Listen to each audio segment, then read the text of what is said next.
This is Guardian Radio, your station for up-to-the-minute news, intelligent, interactive, and engaging conversation. 96.9 FM. The views and opinions of the hosts and guests are their own and do not necessarily reflect the position of the management and staff of Guardian Network.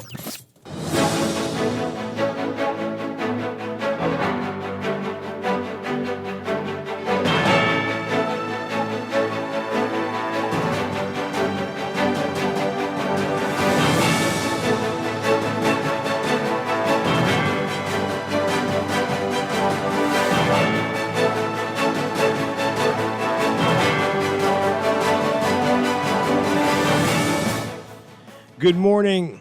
The Economic Affairs Minister, Michael Alkita, is blasting the F&M's budget criticisms, insisting the government has beaten projections. What was behind that heated exchange between the financial secretary and one of our own Guardian reporters? And a House measure to raise the NIB rate come July 1st as expected.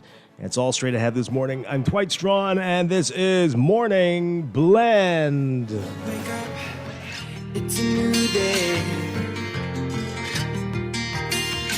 Wake up, it's a new day. It's the start of a new way. Don't you know that it's the start of the end of the old way. Wake up, it's a new day. Wake up, it's a new day.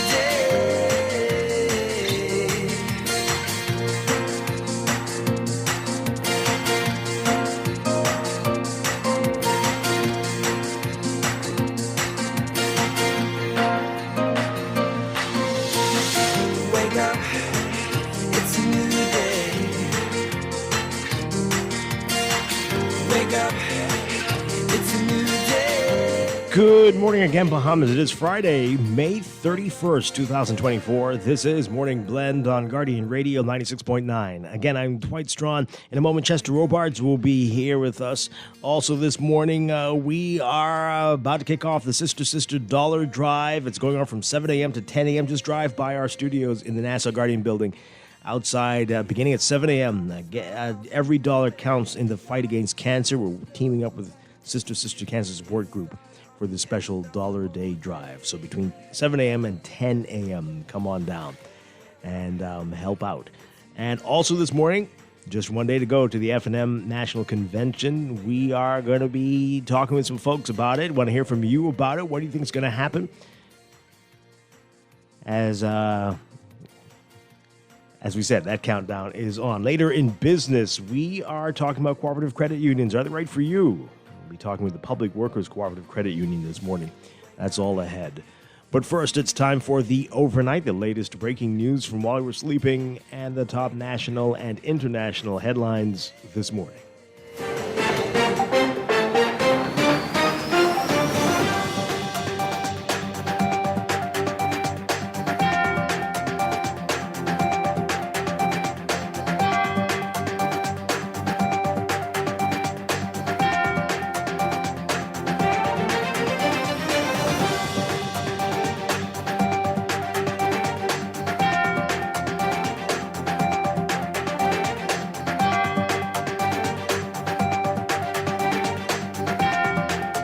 In the overnight, Minister of State for Economic Affairs, Senator Michael Alkita, says that the opposition has failed to find a sensible contribution to the current discussion about the state of the Bahamas' finances, and he denied its claims that the government is failing to meet its own projections. Alkita speaking at the press conference, a press briefing at the Office of the Prime Minister yesterday, saying that, quote, for the last 2.5 years, all we've heard from the opposition, particularly the spokesman for finance and the leader, is doom and gloom. We're going to go with the International Monetary Fund, IMF. We're going to default on bonds. We're not going to meet our targets. We're going to destroy the economy, as examples of what he says they are always saying.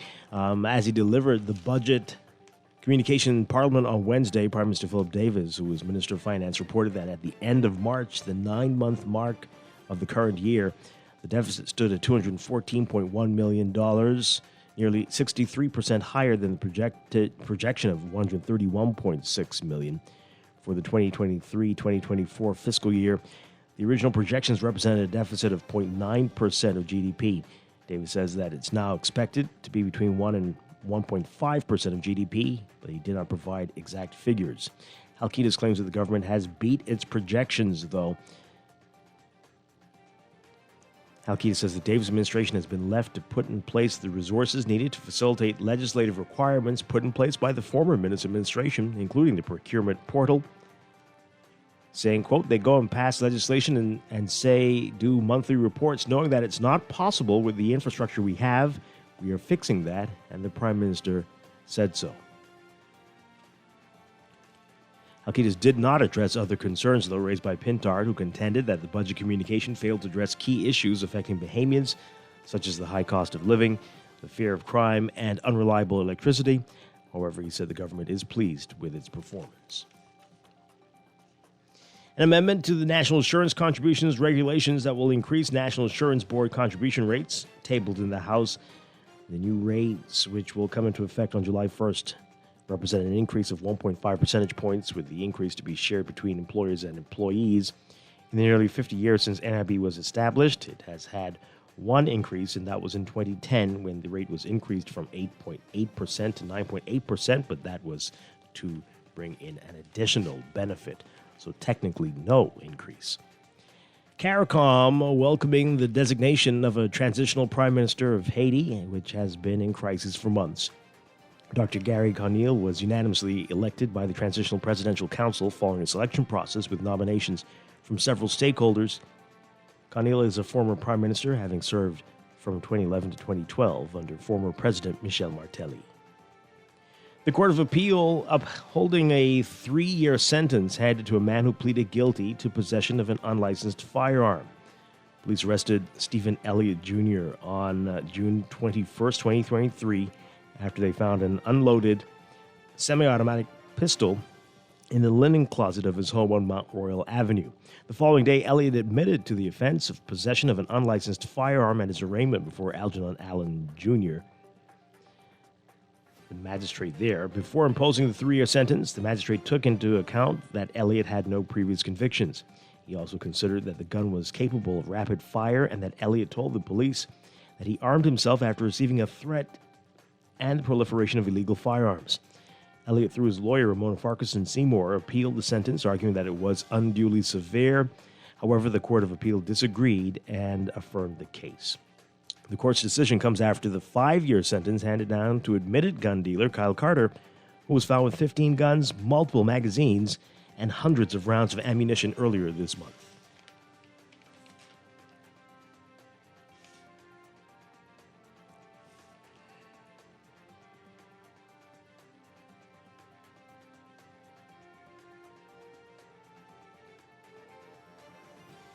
Overseas, from the United States, Donald Trump became the first former American president to be convicted of felony crimes, as a New York jury Thursday found him guilty of all 34 charges in a scheme to illegally influence the 2016 election through a hush money payment to a porn actor who said the two had sex. Trump sat stone-faced while the verdict was read, as cheering from the street could be heard in the hallway on the courthouse's 15th floor, where the decision was revealed after more than 9 hours of deliberations. An angry Trump telling reporters after leaving the courtroom, quote, "This was a rigged, disgraceful trial. The real verdict is going to be November 5th by the people. They know what happened, and everyone knows what happened here." The judge set sentencing for July 11th, just days before the Republican National Convention in Milwaukee, where GOP leaders who remained resolute in their support in the aftermath of the verdict are expected to formally make him their nominee.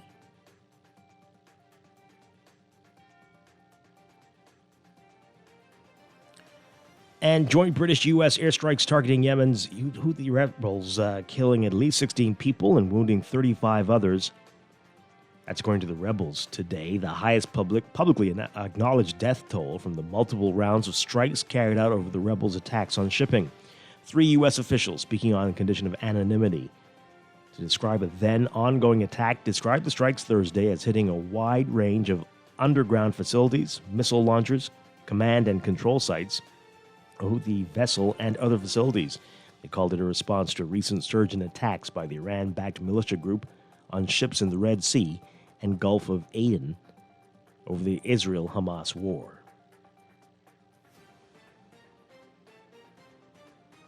And the German government saying today that Ukraine can use German-supplied weapons against Russian attacks from positions just over their joint border in a significant policy change that came a day after U.S. President Joe Biden gave Kyiv a green light to strike back with American weapons and Russian military assets targeting the country's second-largest city. A German government statement noted that in recent weeks, Russia has prepared, coordinated, and carried out attacks on Ukraine's northern Kharkiv region, in particular from areas just over Russia. A Russian onslaught this month in the northeastern Kharkiv region, including a Russian aerial bomb attack at a large construction supply store that killed 18 people on May 25th. That's forced the evacuation of thousands of people and has stretched Ukraine's depleted forces in what is proving to be a critical period in the war, now in its third year. That appears to have prompted the change in policy among Western leaders.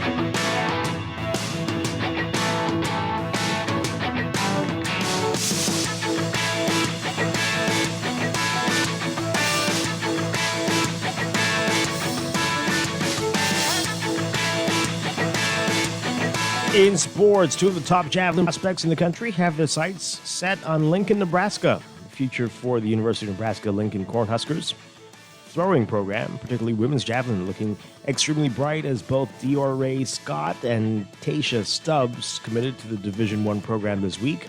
Scott and Stubbs, both 16, are two of the premier girls javelin throwers in the region and globally as well.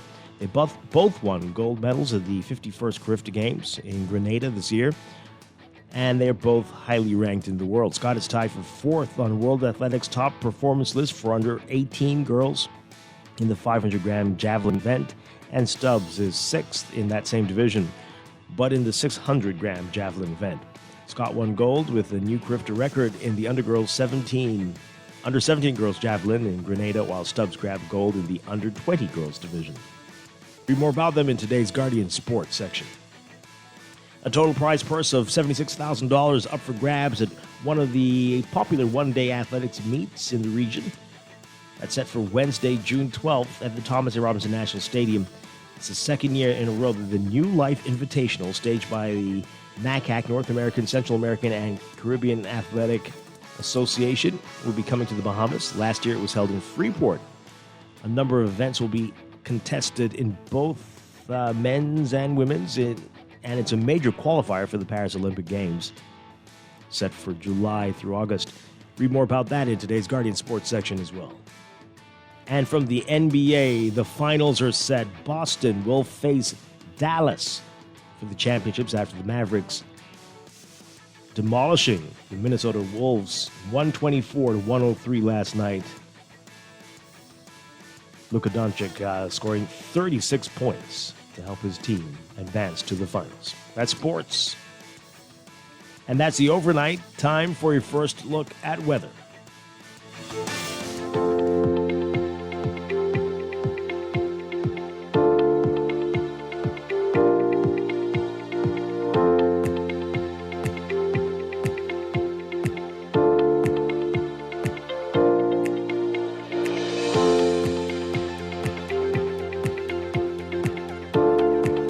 Your first look at weather brought to you by the Sister Dollar Drive.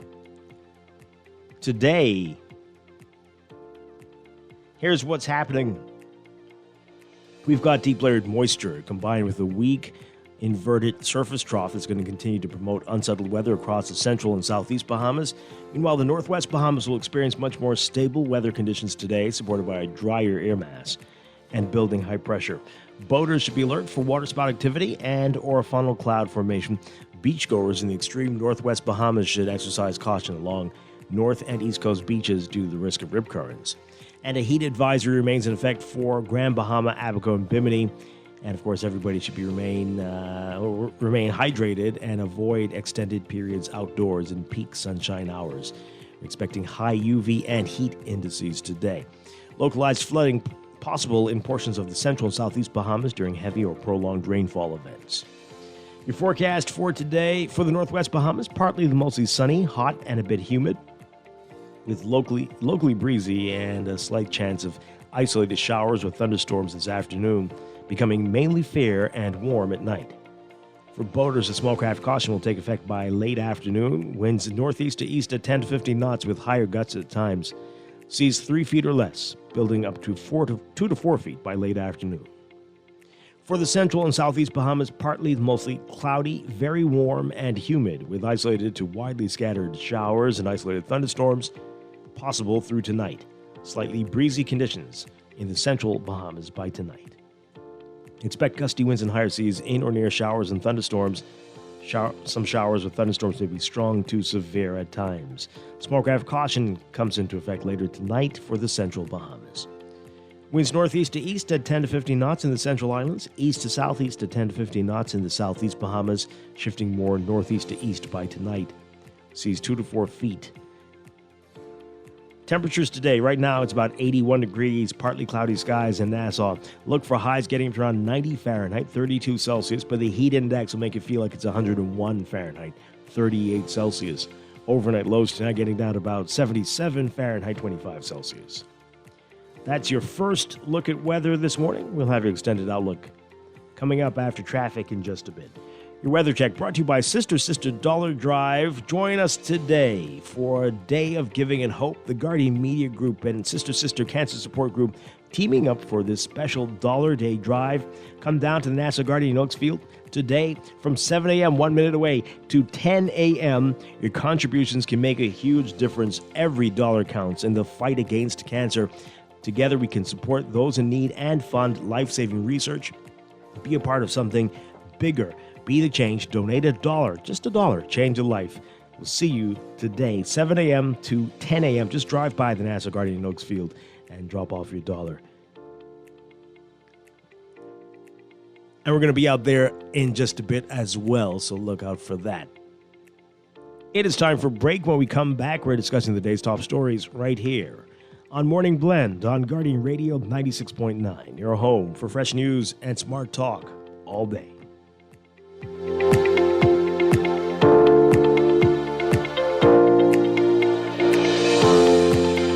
Applying for a mortgage but don't know where to start? Use these tips to speed up the process. First, visit your bank and get pre-qualified. This is an assessment of your ability to repay. To get pre-qualified, carry a passport, a recent pay stub or verification. If self-employed, 2 months bank statements and a bank reference letter. Ask questions. Is there an application or commitment fee? What will the interest rate be? Are there any closing costs or prepayment penalties? Get smart. GetMoneySmartBahamas.com. Here in the Bahamas, we love our food. From savory conch fritters to refreshing coconut water, our cuisine reflects our vibrant culture and abundant natural resources. But as our population grows and global challenges like climate change loom, ensuring food security is more critical than ever. We at the Ministry of Agriculture and Marine Resources want you to play your part by supporting local farmers and fishers. Together, we can reduce our carbon footprint and promote economic resilience within our communities. Let's honor our traditions, protect our environment, and ensure that the flavors of our Bahamas endure for future generations. Bahamas, let's work together to lower our food import bill. Food security is in our hands. Food security is in our hands. Looking to elevate your gadget game, or are tech troubles simply slowing you down? Escape to a world of innovation at Custom Computers, your go-to store for the latest cutting-edge tech. Whether you need to upgrade your life with the best from Apple and Windows, or your device needs a little TLC, the Custom Computers Know-How Store is the destination for unbeatable expertise and quality repairs. With 2 convenient locations, there's a Custom Computers near you on Patton Street in Palmdale and Caves Village, or call 396-1100. Join us on a day of giving and hope. The Guardian Media Group and Sister Cancer Support Group are teaming up for a special Dollar Day Drive. Come down to the Nassau Guardian on May 31st from 7 a.m. to 10 a.m. Your contributions will make a huge difference. Every dollar counts in the fight against cancer. And together, we can help support those in need. Be a part of something bigger. Be the change. Donate $1 and change a life. The signs are clear. It's time to pay less for your current mortgage by switching to Scotiabank. Enjoy lower interest rates and no payments up to 2 months when you switch to Scotiabank today. Plus, we'll even pay your switch costs. It's that easy. Ready to switch to Scotiabank? Call us today at 242-356-1697 or visit bs.scotiabank.com to switch your mortgage to become mortgage-free faster. Ready to save? You can put $100 into the CFAL Savings Express Plan and make sure your money keeps growing. Earn interest on your savings while you're sleeping, eating, or standing in line at the bank. Ready to invest? Start by putting $1,000 into our mutual funds and earn interest there too. Because at CFAL, your interest is our interest. Visit CFAL.com to start now.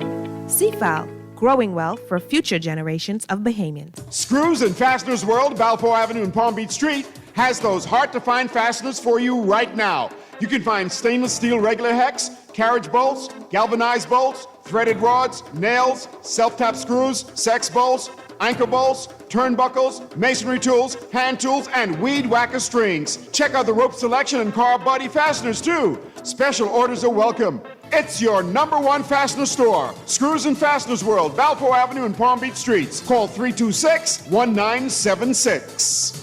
This is Guardian Radio 96.9 FM. Fresh news, smart talk, all day. Wake up, it's a new day. Wake up, it's a new day. It's the start of a new way. Don't you know that it's the start of the end of the old way. Wake up, it's a new day. Wake up, it's a new day.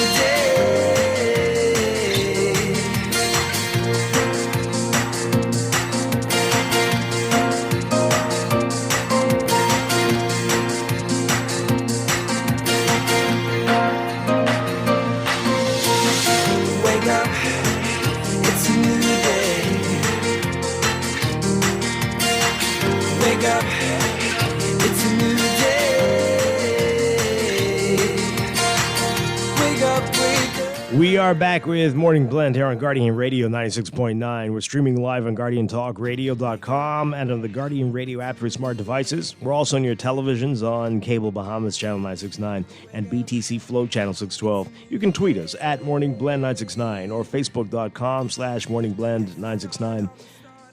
Text us on the Guardian Radio text line 422-4796. Standard text rate supply.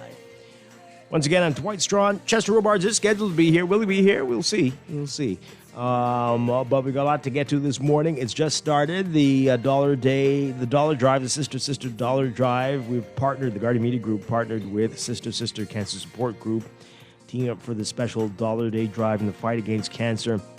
All you need to do is just drive by our Guardian Radio and Nassau Guardian building in Oaks Field. And there'll be folks collecting your dollar, just $1. That's all you need to give to help in this fight. And they'll be there from now till 10 a.m. 10 a.m. this morning. So come out and support. We'll be out there in just a bit as well. That's happening. Also, of course, the countdown is on to the F&M convention. It's tomorrow. We are going to talk with some folks about that. And later in business, is a cooperative credit union right for you? We're going to get some details about how that works. And we're talking with some of the folks from the Public Workers Cooperative Credit Union. That's all ahead, but let's talk right now about what's in the news.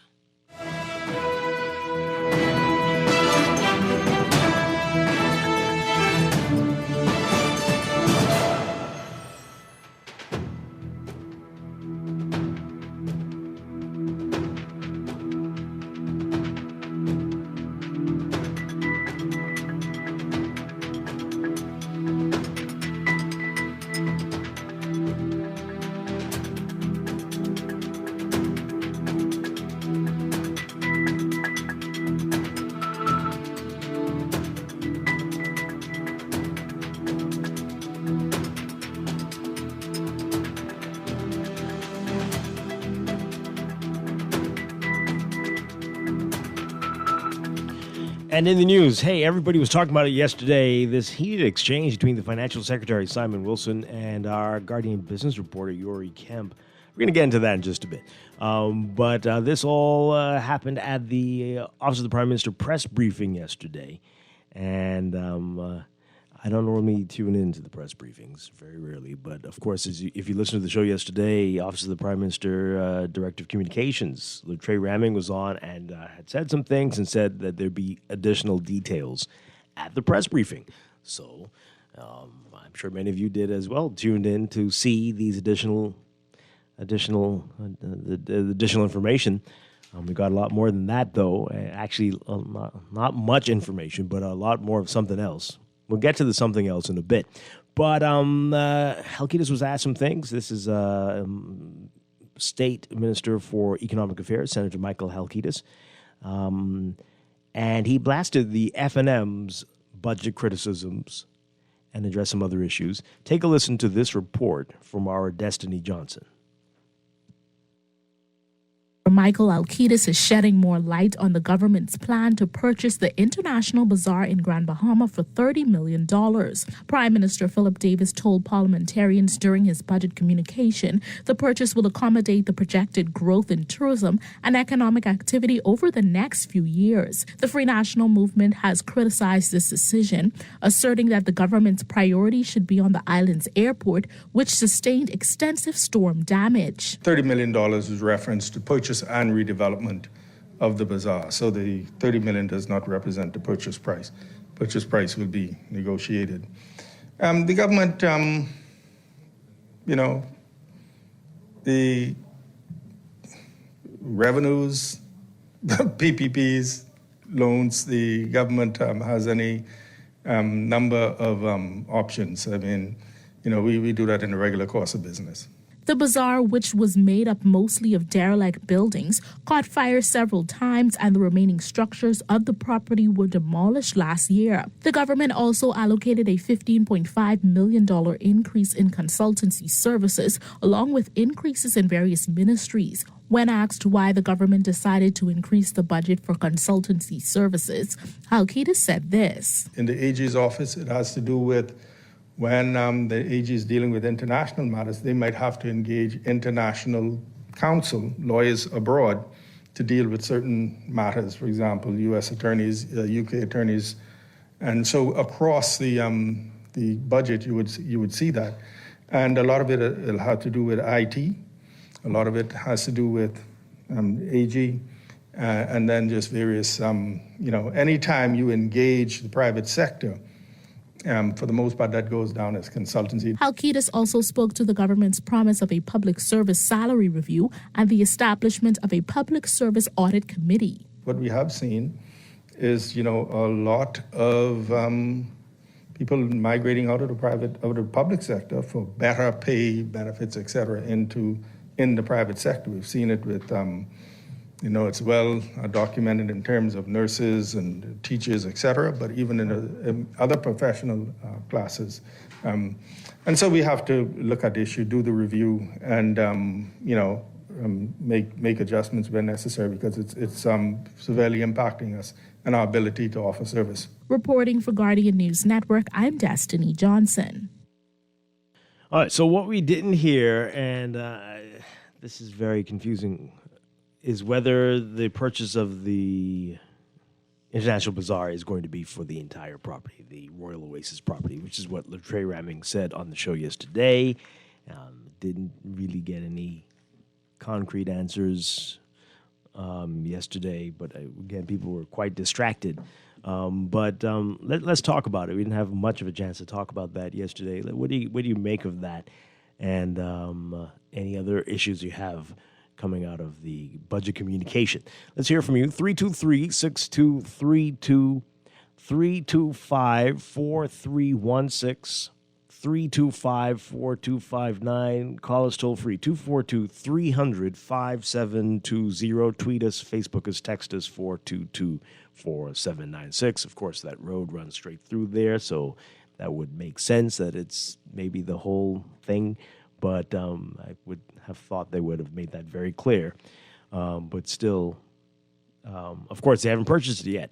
They proposed to, but why not say it and say what you plan to do with it? We're told we might hear that during the debate when the Minister for Grand Bahama speaks, but lots of questions. Let's hear from you. Again, 323-6232, 325-4316, 325-4259, toll free, 242-300-5720. Good morning, caller. You're on the air. Hi, good morning. You're on the air. Good morning, Dwight. How you doing? Doing well. Can you hear me clearly? Yes, we can. Yes, in reference to the budget debate, the government spoke about reviewing the public the pay raise for the government employees. I keep calling these shows and saying we have to be serious and honest about a lot of things. Now, there are a lot of things already on the table for about a year or two about salary raises and promotion. And the government just keep kicking things down the road, kicking the can and down the road about what people should get. And there are so many well-trained public servants who are just leaving the government sector. And we're looking to build a country with the best and brightest. But do we really want the best and brightest and give them the opportunity to do what they need to do so that we can have a country that we all deserve? And this is the problem, man. Thank you. Okay. All right. Thank you very much. Interesting. Let's get to some of your text messages. Okay. Our governance and accountability is completely broken. Oh, okay. This is back to what we're going to get to in a bit. This one says here, you heard your boy found guilty. Trump question, is he going to jail? And secondly, what will be his nickname in jail? And 3, will he rock the braids or the locks? I can't answer. Yes, I heard that. Of course, everyone heard that he's found guilty. Will he be going to jail? It seems unlikely, but will he run for president? That's the question. And would the American people vote for him and elect him? Those are the things we are all wondering about. Let's take another call. Good morning, caller. You're on the air. Good morning, Dwight. How you doing today? Doing well. How for you? When are you one and day? For now. Oh, okay. I hope things work out and everyone who could get the pass to bring the dollar to bring in the sisters for the cancer. I think that's a good thing for the Guardian Radio working with. The whole Guardian Media Group, yes. Yes, sir. Dwight, first of all, I accept the apology from the financial secretary. Okay, we're going to get to that in just a second. Oh, you don't want me to talk about that now? Well, we're talking about what came out of what we did hear from the press briefing about the budget and concerns that the opposition Okay, so you're saying you could call back on that, right? Sure. Okay, listen. Let me say what you're talking about first then. You remember when I was telling you about the salary review for the salary increase? Yes. It sounded like I thought it was just a couple dollars. Help me. They saying $10 million. So, I mean, I don't know if they need $10 million to do a review. It sounds like they have an idea. Some people already, and some people should be expecting salary increase, with $10 million. You know, that's a good question. I don't know. I don't know the answer.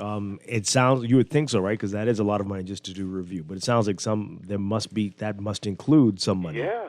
You would think. Or some money what they already, some bills what they already allocate. People who might already get promotions and maybe they got to backtrack the money. Right. I forget the word what you always use. But how you feel about a social promotion? You think, you agree with that if you was in the position like Prime Minister or Minister of Finance or even, do you generally agree with persons who everybody getting the same thing, even the set who don't show up or the set who don't do good work? I'll hang up and listen. I can call back on the Financial Secretary if you allow me. Okay. You could bring in Mr. Camp, the reporter from The Guardian? No way. Today? Not today, but at some point, we'll see. Listen, I just hope that whatever the punishment be, it be humane, and everybody is messed up sometimes, including the Financial Secretary, but by the majority of us right thinking for him and support Mr. Camp, and we appreciate him. Maybe it's ways how we do things, but ain't nothing wrong, man. We need people like him to write. Man, the Guardian radio station's top notch, and all of their reporters, and especially the business department, what do you name? Chester and all of them. I can call back. Thanks. Thank you very much. Appreciate it. Okay. Wow. He called it social promotion. I know it's not quite that, but sure. It's I don't know what to say. And often that's in the union environment, right? But there are pros and cons. There are pros and cons for it. Pros and cons. And then, sometimes there are a lot of people who are doing the same work as the person sitting next to them, and they don't make anywhere near what they make. And sometimes they do more. And so in situations like that, you have more parity. It's fairer. But you're right. Some people won't pull their weight. But again, there are pros and cons, as I said. This texter here is, no one must question any of these PLPs. Fred Mitchell told reporters that public disclosure is none of their business. Not quite like that. He didn't say quite like that, but said it was not quite a priority, right? They call the Auditor General office garbage. They said the report was garbage. They call the office garbage. They fired oh boy, what is going on? Anyway. Okay, we get your point, but not quite accurate. Just $10 million just to review how much to pay someone. What do these things cost? Honestly, well, that's what we're saying. We need more clarity on it. Is it $10 million to review, but also to give bonuses, maybe some back pay for somebody? Maybe that's included. So a breakdown would be very helpful. So yeah, all right. So everybody is very eager to get into this. What happened at that press briefing yesterday is still astounding, unbelievable how it went down. For the details on what you missed, if you missed it, quite a great show. Take a listen to this report from our Jared Higgs. So why? No. You called me a little. An exchange between Financial Secretary Simon Wilson and Nassau Guardian reporter Yuri Kemp got heated today, with Wilson getting in Kemp's face and telling him he'll wait for him outside the press conference. Don't do it. I can walk. It all started when Kemp told Wilson that he lied to media when he told reporters that JDL, a cargo management company, was only building out the air freight terminal at Lynden Pinling International Airport. A leaked memo, however, revealed that JDL was asking couriers to have business licenses and to pay fees to them.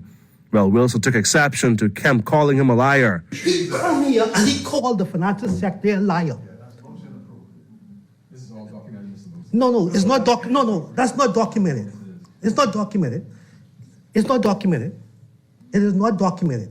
If you go back and you look at what was said, you look at what JDL statements were, you look at the clarification JDL provided, you will see that it was not documented, that what you said is really out of order. No, I can't be here with this. Mike, are you smiling? you Coming off the podium, Wilson then approached Kemp, who was seated in the front row and had to be held back by Economic Affairs Minister Michael Halkitis. You come here and try to call me a... Don't do it. It's very. I can walk. Wilson can then be heard telling Kemp, I can walk. Can't wait for you. I am walking. Director of Communications in the Office of the Prime Minister, Latrey Raming, then escorted Kemp outside. Meanwhile, OPM Press Secretary Keishla Adderley condemned what she described as an attack by Kemp on Wilson. But when we get to the point where personal attacks are being launched, that crosses the line. I condemn in the strongest terms what happened here this morning. The intent was for the financial secretary to speak about or flesh out some of the issues discussed in the budget communication issued yesterday, and I condemn in the strongest terms any attack. Reporting for the Guardian News Network, I'm Jared Higgs. Wow. Okay. It's still shocking the next day to hear it. I mean, all of you have so much to say about this, but let's get into it. Let's hear from you about that, and then we'll get to the statements that came out later. The Simon Wilson issued a statement, and the F&M also issued a statement. But we want to hear from you right now. We'll get to those in just a bit. 323-6232, 325-4316, 325-4259. Call us toll free, 242-300-5720. Now, I will say this. So the L word, lying, calling someone a liar, saying it, we've had to deal with folks who've done that on the air before. It's very, very serious. People don't like that word. And you have to be very, very, very careful. But he didn't exactly call him a liar. He said that he lied about something. And that's an odd way to put the question, right? Generally, you try and be a little more diplomatic, like it seems that you misled or you told a mistruth or something. You misspoke, one of those. But, and that's better received from the person you're asking the question to generally. But it can get temperatures can flare when you use the L word there. But was the reaction warranted? That's the question. Was that over the top? We counted. I want to save the count for trivia at some point to see who can get the number right. How many times the financial secretary said, "You called me a liar. You called me a liar. You called me a liar"? That was wild. But was that over the top? Because, I mean, I don't know if people barely heard the question. And if you just kept going, and that would have not been a thing. And we still don't have an answer to the question. And many people are wondering what this is all about that's happening with the airport and cargo services. It's been very unclear, and courier companies have been freaking out. But here we are, still no answer. But let's hear from you. Good morning, caller. You're on the air. Morning, Dwight. How you doing? Doing well. Yeah, you're stepping, but you're stepping in the right direction. Listen, I called it another talk show. I won't say what it was. Yesterday evening, and the same thing came up with reference to our former prime minister when I told the host that former prime minister lied in Parliament against the Bahamian people. Oh, boy. I was ostracized and hung up. Now, the same thing happened to Mr. Uri. The thing about it, I am in 110% support of Mr. Uri because you started to say it just now. He didn't outright call Simon, Mr. Wilson, a liar, you know. A conjunction or something was in the middle there. He said, so. That was a question. He asked him a question. Simon totally lost his calm, and he should be reprimanded. Now, I can further tell you why I support Mr. Uri. Because everybody, hey, you talking about L word and this and that. Ain't no L word. Lying is lying. Because lying is spelled out in Webster and defined as a word, a legal, lawful word. So if you want to say story, then that's on you. If I want to say you told a lie, that's on me. But that is a legal word, right? Mm-hmm. Thanks for taking my call. Okay. Thank you. Thank you very much. Appreciate it. Yeah. All right. Let's take another call. Good morning, caller. You are on the air. Hello, Dwight. Hi. Papa here. Listen, I think it was over the top on behalf of the financial secretary. First of all, I don't expect nothing to come. As much as I think, and the majority of us think something should happen, the Prime Minister office or the Prime Minister should step in as the Minister of Finance and deal with the financial secretary. I don't expect nothing to happen, but it was off the top. I believe, in spite of the financial secretary say from being done, it's ways you conduct yourself. In his apology letter, is pointing out the way how you have the standards and stuff. He internationally embarrassed this country, all right?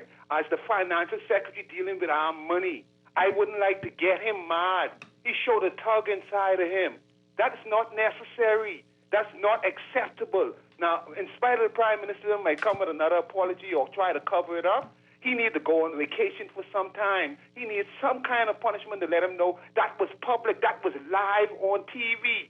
All right? Now, the reporter have a job to do. He asked the question. Maybe you could have asked it better, but you don't conduct yourself like that and talk.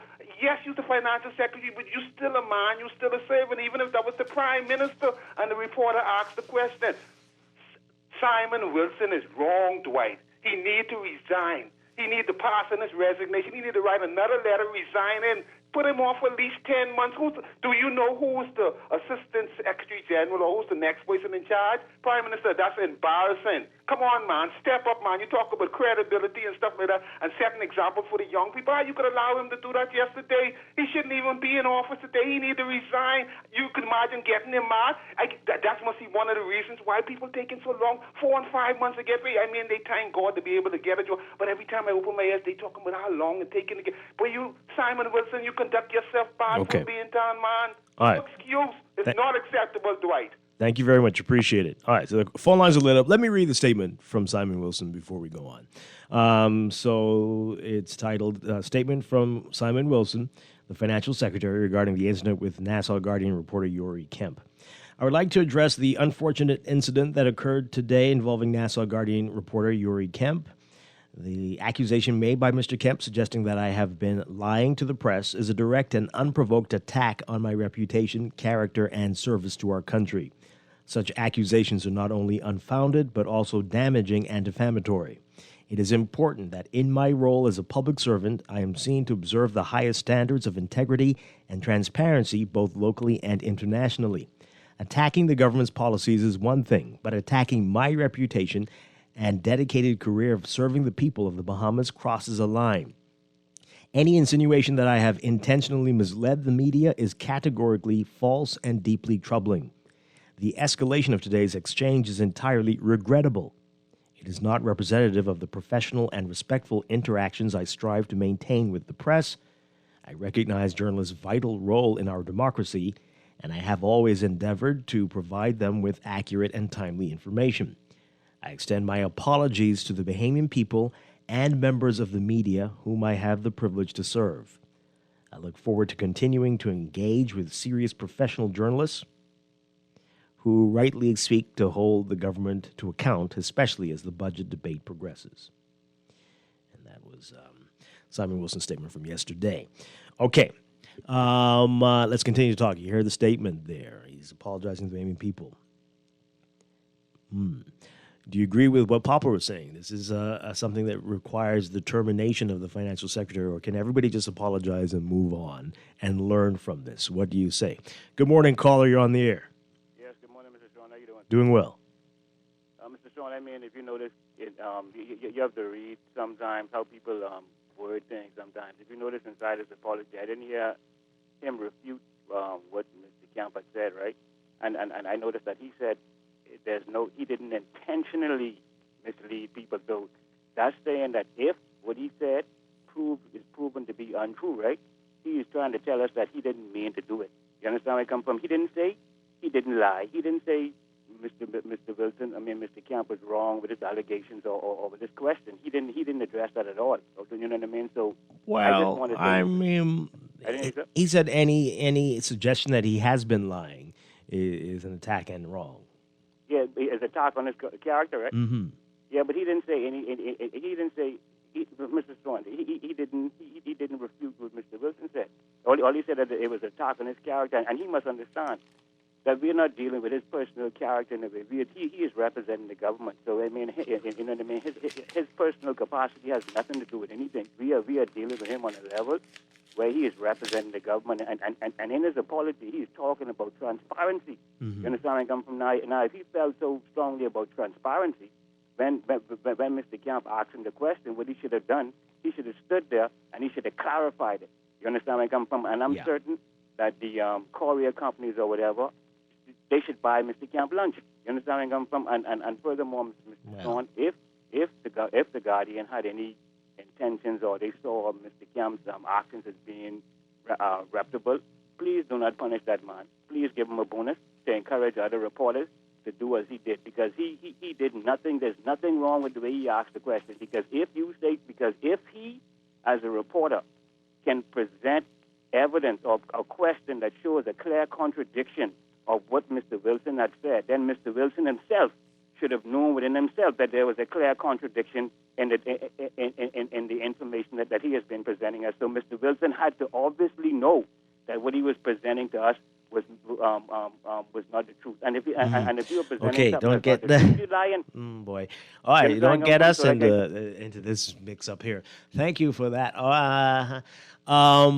Let's take this call. Let's take this call. Good morning. You're on the air. Good morning. How you doing? Doing well. Yeah, man. Something about liars, right? They get discomfort and holding conflicting thoughts.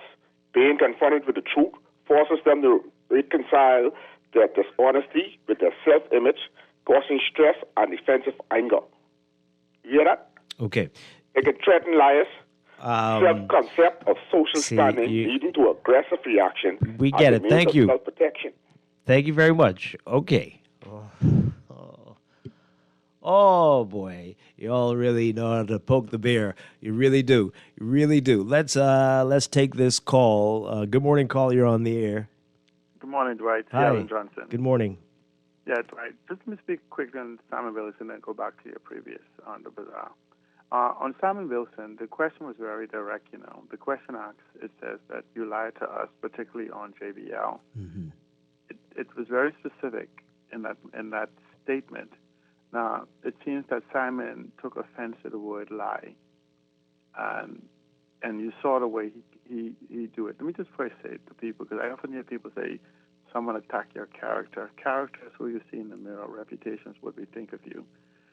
So in the Bahamas, we have very little concerning reputation of for politicians, their reputation, because oftentimes some form of linguistic gymnastics that is happening. The question then becomes one of a legal definition. Is an untruth a lie? Okay, the phone lines are really lit up, Sian, so let's pick it up a little bit. Uh-huh. Yeah, you understand what I'm saying? The truth is absolute. You can't have a half truth. A half truth is a whole lie. There's no such thing as half pregnant. But on the bazaar, I think some clarity has to happen on that. Considering that the entire estate, 425 acres or 400 acres, I don't remember, 470 acres of the Royal Oasis would have been offered for sale for $30 million or less, purchased for $25 million, was in a better condition. The road itself is less than, I think, 0.15 mile that goes through the property that was already part of it. There's no gymnastic, it's not part of the bazaar. The bazaar itself also had a purchase price of significantly less, in the one-digit million-dollar range of the bazaar. So there has to be some explanation concerning the $30 million. Yeah.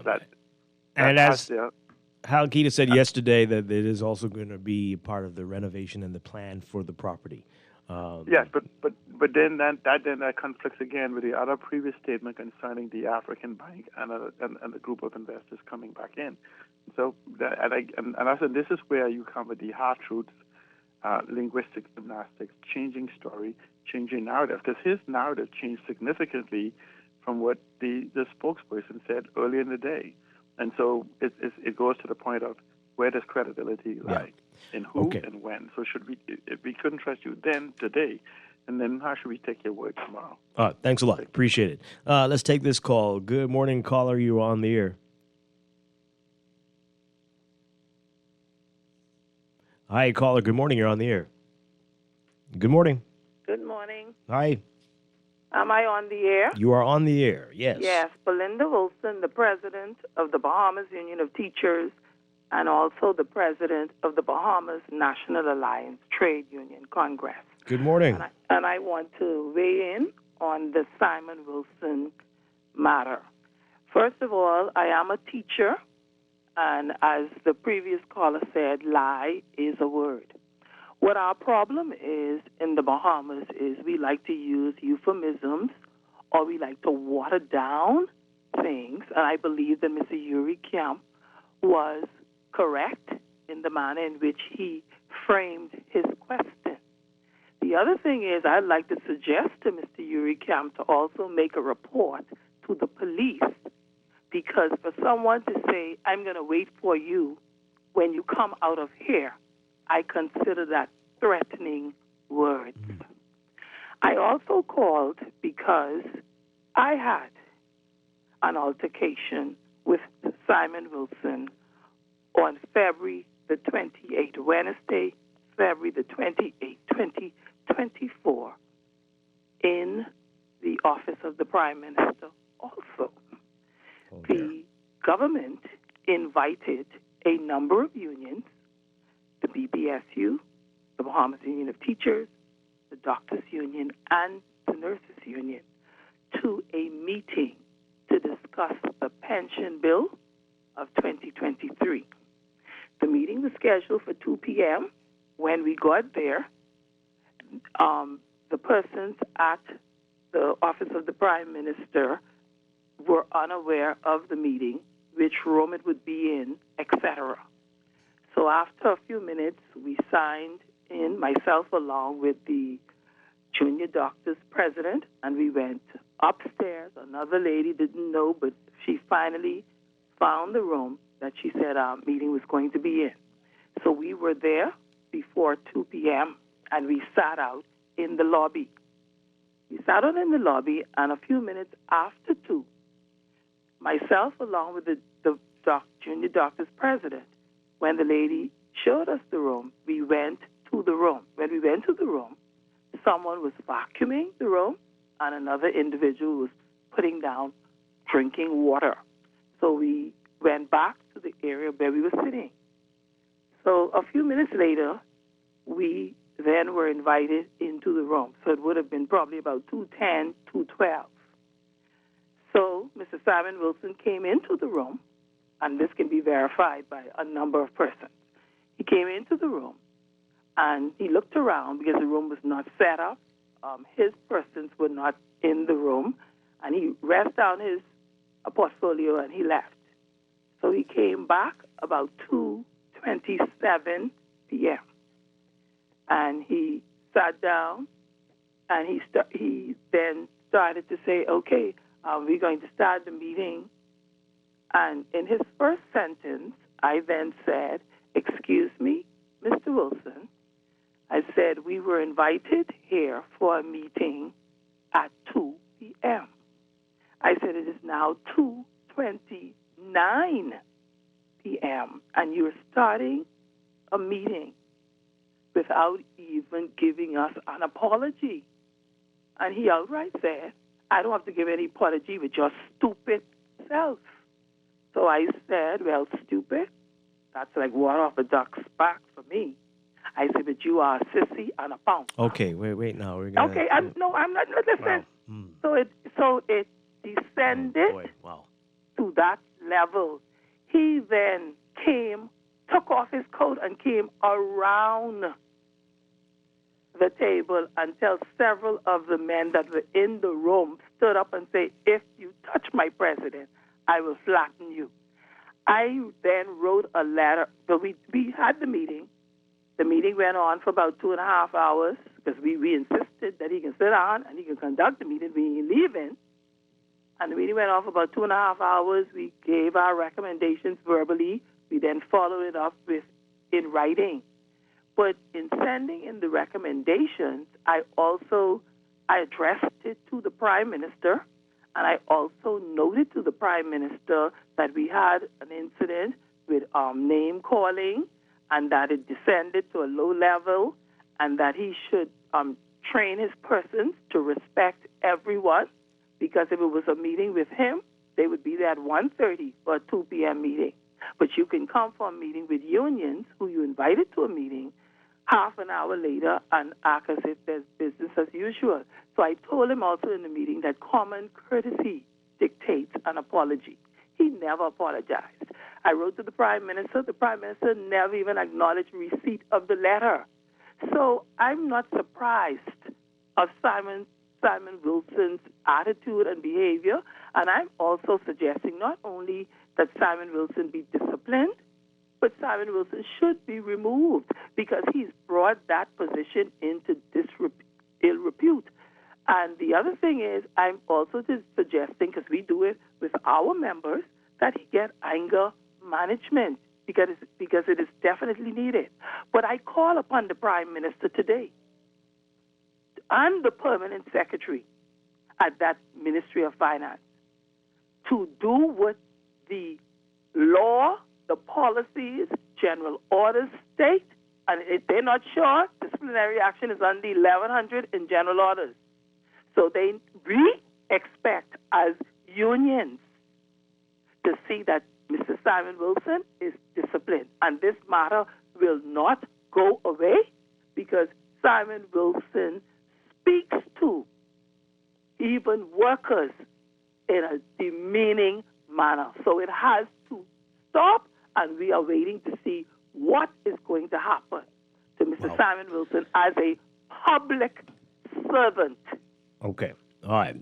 Belinda Wilson, thank you so much. Appreciate the call. Oh, boy. Wow, if he thought that was an attack yesterday. Okay. Let's get to the FNM statement on this from yesterday. They issued a statement as well. Their statement says, the Bahamian people were shocked and horrified to see the dismissive, aggressive, and belligerent posture of the most senior civil servant in the Ministry of Finance, Financial Secretary Simon Wilson.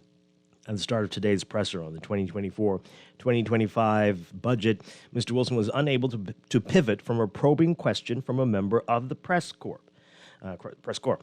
Ultimately, the situation escalated solely by Mr. Wilson as he lost his composure and became physically threatening, ultimately having to be removed from the situation by no less than a cabinet minister. Particularly alarming was Mr. Wilson's threat that he will, quote, walk out here and wait for the reporter. All of this played out on live TV. It can only be imagined how many of our young people watched the shocking, unacceptable display. The Davis-Cooper administration has had an increasingly dictatorial and dismissive posture toward the Fourth Estate. Okay. Well, no worse than some other ones. But anyway, the level of intimidation shown today seems to be indicative of the contempt felt for the press, a view that the media is to be purchased and controlled or silenced. The media's right to be free from intimidation by those who hold power is sacred and a liberal democracy. Today's spectacle reminded the country of the former PM Perry Christie's famous flipping of the bird, a sure sign of insight into their acknowledgement that this administration's days at Christie's are numbered. Well, that is a very funny statement from the... Anyway, they go on to say, we in the FNM call for the immediate full-throated rebuke and disavowal of the financial secretary, the reporter, the press, and nation are due a sincere and full-throated apology. Mr. Wilson should be mandated to undergo an anger management therapy or conflict resolution training during the mandatory suspension or dismissal from his duties. All right. Well, we did get the apology, of course, but wow. Dare we take more calls? I'm a little concerned about where this is going to go. But let's do it. Good morning, caller. You're on the air. Good morning, Dwight. How are you? I'm here. Good. The FNM of that state days ago will have several seats. Not coming from a leader of the opposition who actually walked out of an interview, a live interview in front of the Bahamian people. So I don't want to hear anything that they have to say. In reference to the incident yesterday, I watched it live, and I give all wrong because I expected more from Mr. Wilson. And I think he should be in the meeting now with the Prime Minister, the Permanent Secretary, in reference to the way forward with whatever issues that he may have. But that doesn't negate from the fact of what the reporter said. Okay? We all know about, as far as in reference to what the responsibilities of the media is. But to sit front and center and literally call a person a liar 3 times during a question and answer period, he is wrong. And I'm sure I heard Shanique last night stated as far as the rules in reference to the media. My question is that, that you're poking the bear. You understand? And I would hope that he would be called in the office as well, because both of them were wrong. But being that Mr. Simon Wilson is a senior level person, that he needs to have a seat with, and deal with that. And kudos to Mr. Alquitas for stepping in and dealing with the situation, because all of that could have gotten out of hand, yesterday. But thank you for taking my call. Okay, appreciate it. Thank you very much. Yeah, definitely a situation blown out of proportion. It's ridiculous and embarrassing. We'll take a couple more calls before we go to the break. Good morning. You're on the air. How you doing? Doing well. I'm just going to make a very short thing here. First and foremost, the word lie or liar is a recognized word in the dictionary. We try to play politically correct in this country, but it is what it is. My thing is that I'm not too concerned about Simon Wilson because he has already exposed himself for who he is. What I'm really concerned about is the what I've heard yesterday about, and of course it is not confirmed, but I'm hearing outside here on the ground that the Nassau Guardian plans to do in, if I could use that word, Uri Kemp for his part in what transpired yesterday. I'm going to tell you, if the Nassau Guardian removes Uri Kemp from that position, it's a sad indictment on the Nassau Guardian. Because if this man, the first thing I would have done if I was there and I made an accusation, if you're making the accusation against me, I'm going to ask you to prove your accusation. That was not done. So that's a clear defining fact for many of us out here who watched that performance. That was one of the first things that we noticed. Why wasn't he asked to prove his allegation? You see, silence does not give consent in everything. Then secondly, being a senior person of the government and being televised, not knowing how many of our youngsters out here is what has been watching that thing yesterday. It sends a very clear, definitive message that wrongdoing only on certain levels seems to be condoned. But I'll close on this one point. There are many allegations about many senior government officials doing these sort of shenanigans against workers. And Belinda Wilson, I applaud you because you're absolutely correct in your assertions and your statements.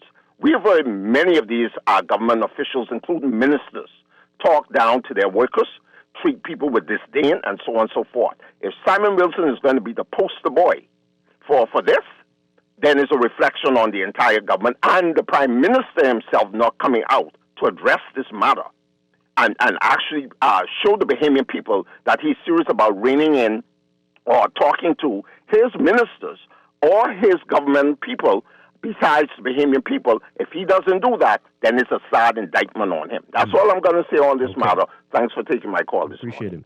Thank you very much. Let's take one more call, and then I want to get to your text messages, and we've got to go to the break. Good morning. You're on the air. Dwight. Hi. Sorry for calling back right quick. I commend Jeff. I commend Teacher Belinda Wilson and the President, because I know when I call the talk show, I may not be able to opine as good as you guys, but I try to be honest and get my point across, and that is why I tell you, being I use the L word, because a lie is defined in Webster and is registered there. So I call to commend them, and I know 52 can call, because he's a true blend of heart, too. He's been to say the step. And Pat, you need to stop and use my girl, but you need to stop, because if you ain't know what's happening, you break down that sentence, you put a so in there, which means he didn't direct that question to say you were a liar. He was basically... He never said the word liar. Asking a question. Yeah. Okay. Thank you. Thank you very much.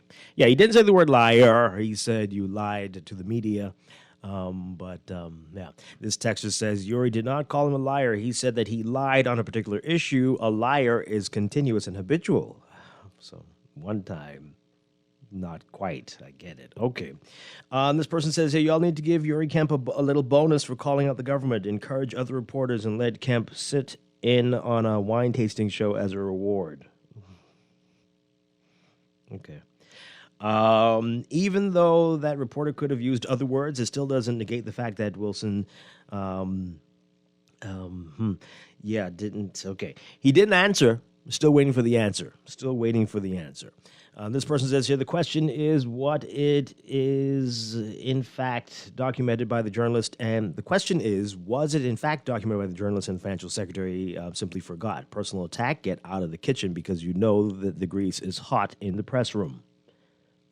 Dwight, this is newsworthy, but the bigger point outside their personal squabble is one, what is JDL? What are they doing? Who are the people with interest in the company? And meanwhile, the opposition is totally distracted. Well, there are lots of articles about this, some written by Yuri Kemp as well, all about it, lots of questions. The courier companies have been talking about this for months, and they talked about how this is going to be adding extra money onto anything you shipped into the company, and we're trying to find out why this was happening. Of course, this was announced quietly in the budget last year, but the public relations on this has been minimal, very little, just the notice basically given to the courier companies that this is the change here, and not a real campaign to explain why and how this is going to work, and that has left many people to be speculating quite a bit. But anyway, this person says here, quite a few text messages saying that our reporter should file a police report. Oh, boy, these texts. You all know I can't read many of these. These are very quite, it's notable how he got time to respond to his reaction and still defend his ego and still not answer the question. Wow. This person's criticizing a previous caller. I don't know which one, but they're saying the caller is a hypocrite. He's doing the same thing by knocking Wilson for running hot. You see how easily someone can get hot? That is being human. This texter says, our country has to do better. The financial secretary has a God complex. What now? Yesterday was disgraceful. Ironically, the former president of the U.S. was found guilty. Thank God America at least demonstrates they do not believe in the status quo.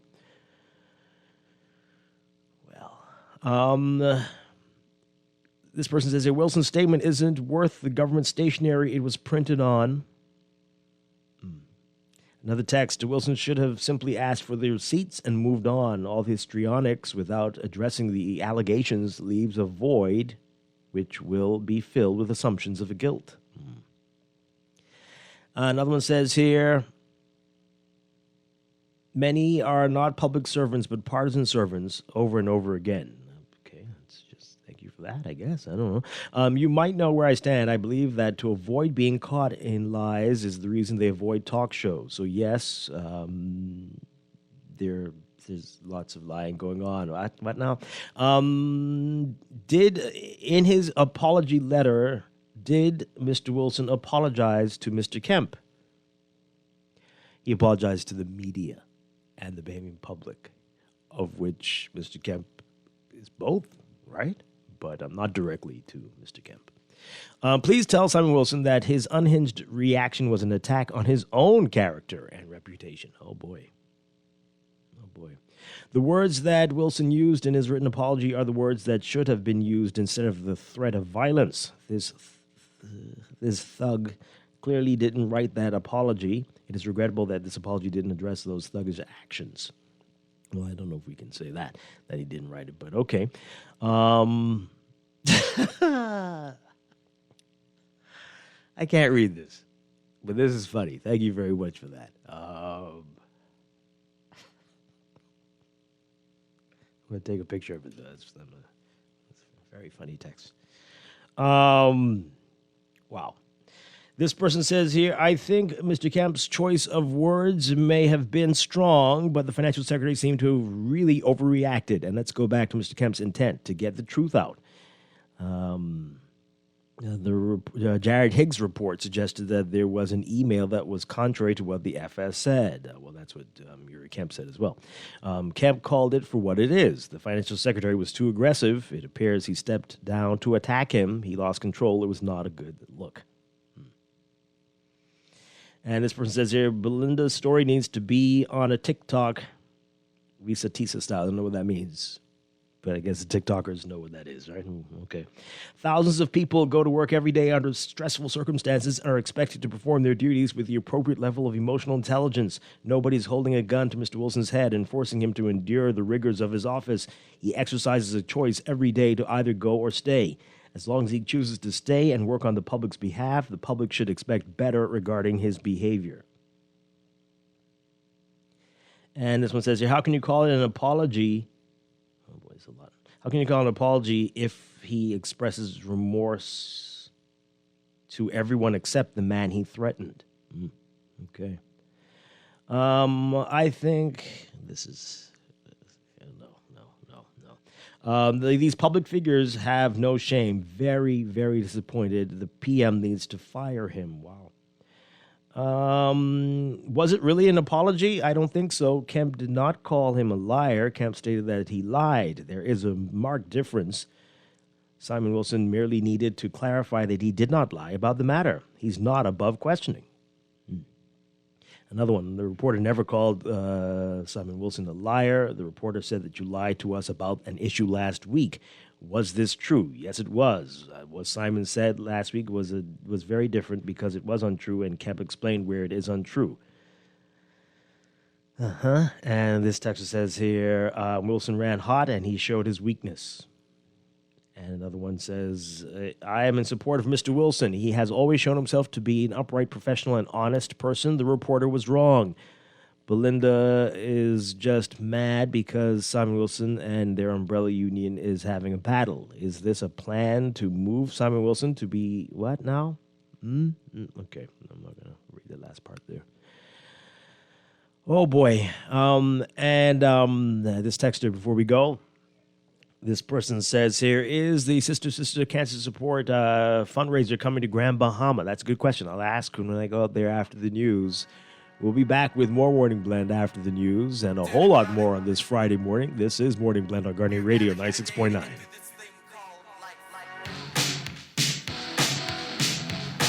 if the elevator tries to break you down, go crazy, punch a higher floor.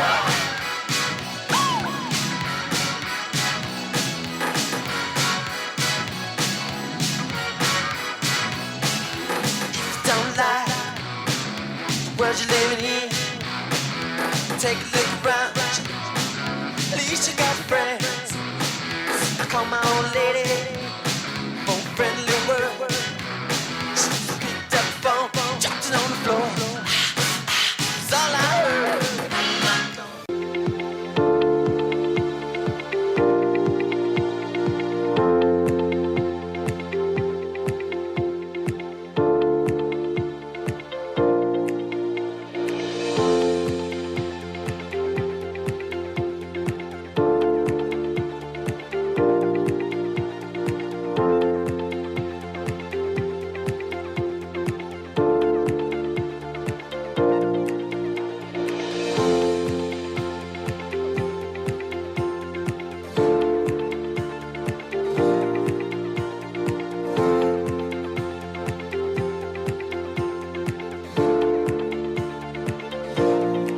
Welcome back.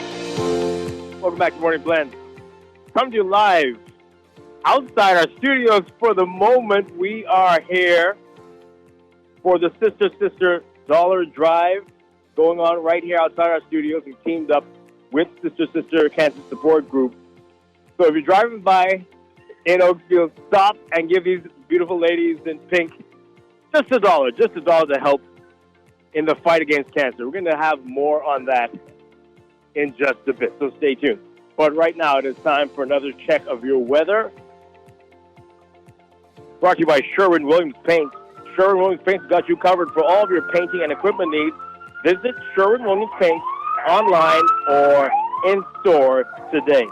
All right, we've got a lot going on weather-wise as we head into the weekend. We've got deep layered moisture combined with a weak inverted surface trough that's going to continue to promote unsettled weather across the central and southeast Bahamas. Meanwhile, the northwest Bahamas will experience much more stable weather conditions today, supported by a drier air mass and building high pressure. So for today, for the northwest Bahamas, look for partly to mostly sunny conditions, hot and humid with locally breezy conditions and a slight chance of isolated showers or thunderstorms this afternoon, becoming mainly fair and warm tonight. Small craft caution will take effect by late afternoon. For the central and southeast Bahamas, partly to mostly cloudy, very warm, humid, with isolated to widely scattered showers and isolated thunderstorms possible through tonight. Slightly breezy conditions will take shape in the central Bahamas by tonight. Temperature-wise today, we're looking at highs getting to around 90 Fahrenheit, 32 Celsius. The heat index, though, will make you feel like it's 101 Fahrenheit, 38 Celsius. Overnight lows now getting down to 77 Fahrenheit, 25 Celsius. In your extended outlook, high pressure anticipated to shift closer to our area by the start of the weekend. And that's going to contribute to breezy to windy conditions, elevated seas, rip currents, and potentially rough surf conditions in Atlantic waters. Unsettled weather will continue across the central and southeastern Bahamas. And portions of the northwest Bahamas will experience periods of unsettled weather as well over the weekend, with a majority of the shower and thunderstorm activity expected on Sunday. So if you have plans on Sunday, keep that in mind. So for Saturday, tomorrow, look for the northwest Bahamas, partly cloudy, hot, and very breezy, with a chance of isolated showers and thunderstorms, mainly across the extreme northwest Bahamas, becoming cloudy, breezy, and a bit warm at night, with a chance of isolated to widely scattered showers and isolated thunderstorms overnight. Elsewhere, mostly cloudy, humid, and breezy conditions with scattered showers and isolated thunderstorms through the night. So for Sunday, in the northwest Bahamas, partly cloudy to cloudy, very warm and windy with a chance of scattered showers and isolated thunderstorms. Elsewhere, cloudy to overcast, very breezy and humid with scattered showers and the thunderstorms likely through the night. Some showers or thunderstorms may be strong to severe at times, especially in the central Bahamas. Flash flooding likely during heavy downpours and frequent showers. And of course, remember, folks, that tomorrow, June 1st, is the start of the Atlantic hurricane season. Forecast to be a very, very busy season. So make sure you have your kits ready, as it's expected to be busy from start to finish. Keep that in mind as you get through your day-to-day. But that is your morning blend weather check. Weather check also brought to you by Easy Car Sales. Stuck in traffic, wasting expensive gas? Well, Easy Car Sales invites you to take a test drive in an electric vehicle today. Empower yourself. Test drive an EV today. Zero emissions, maximum excitement. Visit EZ242.com and find out how you can turn your daily commute into a joyride.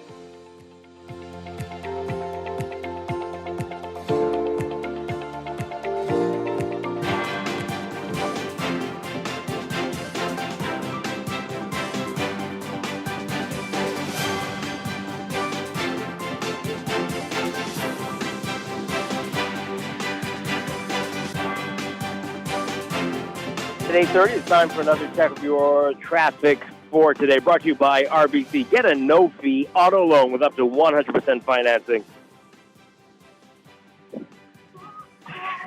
In your real-time traffic right now, we're seeing heavy traffic on Mile Above the Highway. Very heavy. Well south of Hampshire Road, straight through Bell Road, and straight through the roundabout. Fire Trail backs up eastbound, especially toward that roundabout. And that Mile Above the traffic extends all the way up to Tonic Williams Darling Highway, and traffic is backed up there as well, coming off Harold Road eastbound especially. And it's going to pick up again if you're heading northbound as you get closer to the Six-Legged Roundabout. Also, if you're heading eastbound on JFK Drive and southbound on your Providence Highway, you're going to be seeing that slow-moving traffic there. Farrington Road looking busy for you as well this morning. Over on Gladstone Road, it's also busy for you, just north of Fire Trail, straight up to JFK Drive and the roundabout there. We got Blue Hill Road, heavy traffic from St. Vincent straight up to Independence Drive if you're heading northbound, and traffic is backed up both directions, east and westbound on Independence Drive. Elsewhere, we've got, as usual, Prince Charles Drive at the major intersections, heavy traffic for you. And as you get closer to Robinson Road, the intersection with Soldier Road, heavy traffic on Robinson westbound. Eastern Road, not looking as bad as usual, but as you get west of Fox Hill, there's a little stretch there on the way to Johnson Road is going to be busy for you westbound. That's what we're seeing right now. That's your real-time traffic and your morning blend traffic alert brought to you by RBC. Visit rbc.com/carloan/all of you for more information.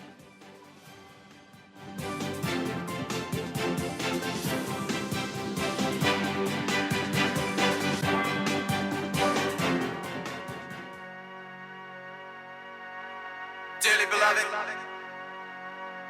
we are gathered here today to get through this thing called life. And if the elevator tries to break you down,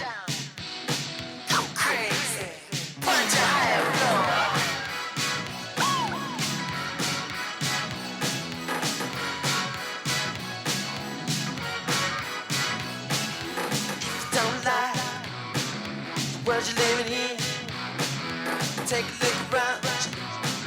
At least you got friends. I call my old lady for friendly word. Here with Morning Blend. We're at the moment outside our studios on Carter Street in Oakfield, and we are here with Sister Breast Cancer Support Group as they are doing their dollar drive today. Just a dollar, folks. If you're out here, stop on by and give us $1. We're going to talk to some of the ladies out here trying to get $1 from you, so don't just drive by the people out here.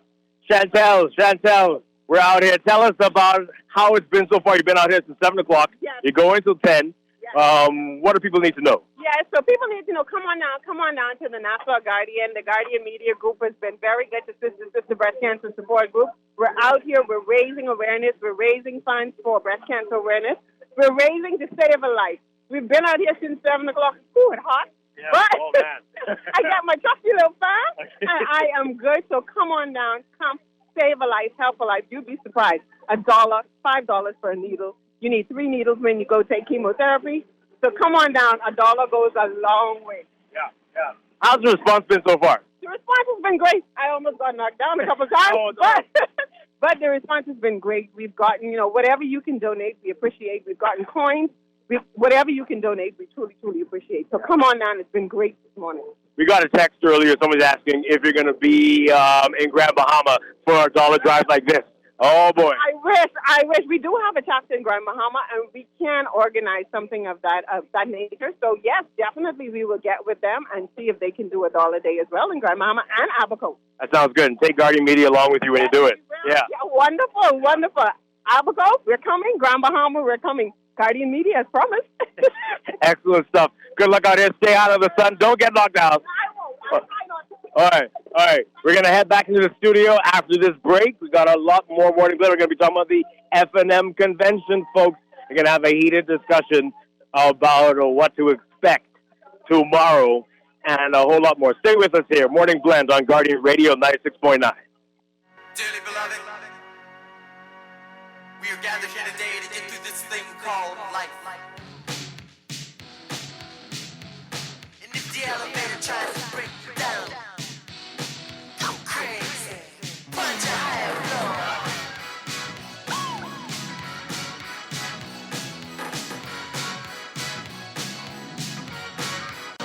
RBC.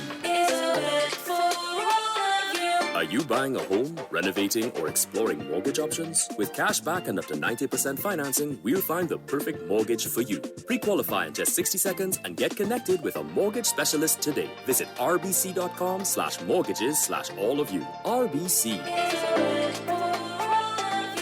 Conditions apply. Now let me see now. 326 EPIC. Hello? This Epic battery. This Miss Beulah from around the corner. I hear you're selling tires now on Wolf Road too. Praise the Lord. It's about time. I live Fox Hill and Fire Trail. It's too far. That ain't all. They open Monday to Friday, 7 a.m. to 7 p.m. On Sunday and holiday, 8 a.m. to 4 p.m. My brother Sam, he's a hacker, and he could go right there and get fixed up. Call us at 326 EPIC. We ship also to the Family Island. In the world of business, technology is not a choice. It's a necessity. And for businesses that demand excellence, there's only one choice for unparalleled support and cutting-edge technology. Custom Computers. You have challenges and we have solutions. Computing, networking, storage, and printing for enterprises large and small, aligned with premium brands like HP, Microsoft, Konica Minolta, and more. Get tech done the right way with Custom Computers. Call the know-how team at 396-1101. Here in the Bahamas, we love our food. From savory comforters to refreshing coconut water, our cuisine reflects our vibrant culture and abundant natural resources. But as our population grows, ensuring food sustainability is more critical than ever. By supporting local farmers and fishers, let's honor our traditions, protect our environment, and ensure that the flavors of our Bahamas endure for future generations. Food security is in our hands. Maybe it's time to explore your options. There's no harm in reviewing your mortgage arrangement and considering a better deal. CIBC Caribbean can help you narrow your search and decide. Switch your mortgage to CIBC Caribbean and enjoy a special interest rate and help towards your switching cost. Visit CIBCFCIB.com/inspired home for more information. Conditions apply.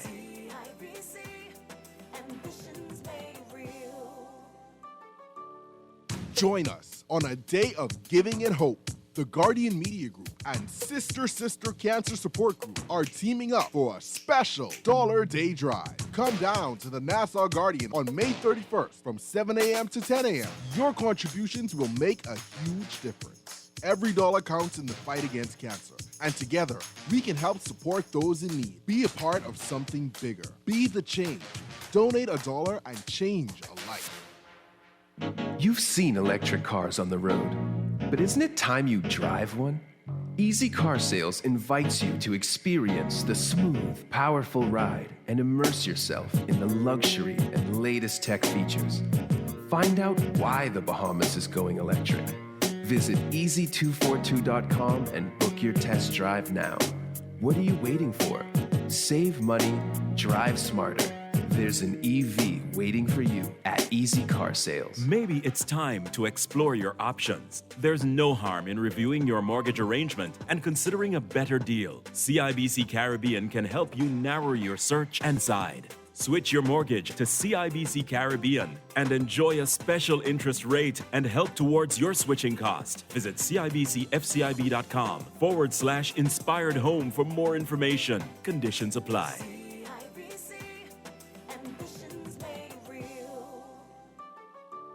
Doctors Hospital has reimagined primary care. We have invested to improve our health system, ensuring that accessible, affordable, world-class clinical care is closer to you. We understand that your relationship with a primary care provider shapes the foundation of your overall health. Our new modern primary care facilities are where critical diagnoses and true personalized treatment begins. With locations across New Providence, Grand Bahama, and Exuma, we invite you to experience the Doctors Hospital difference.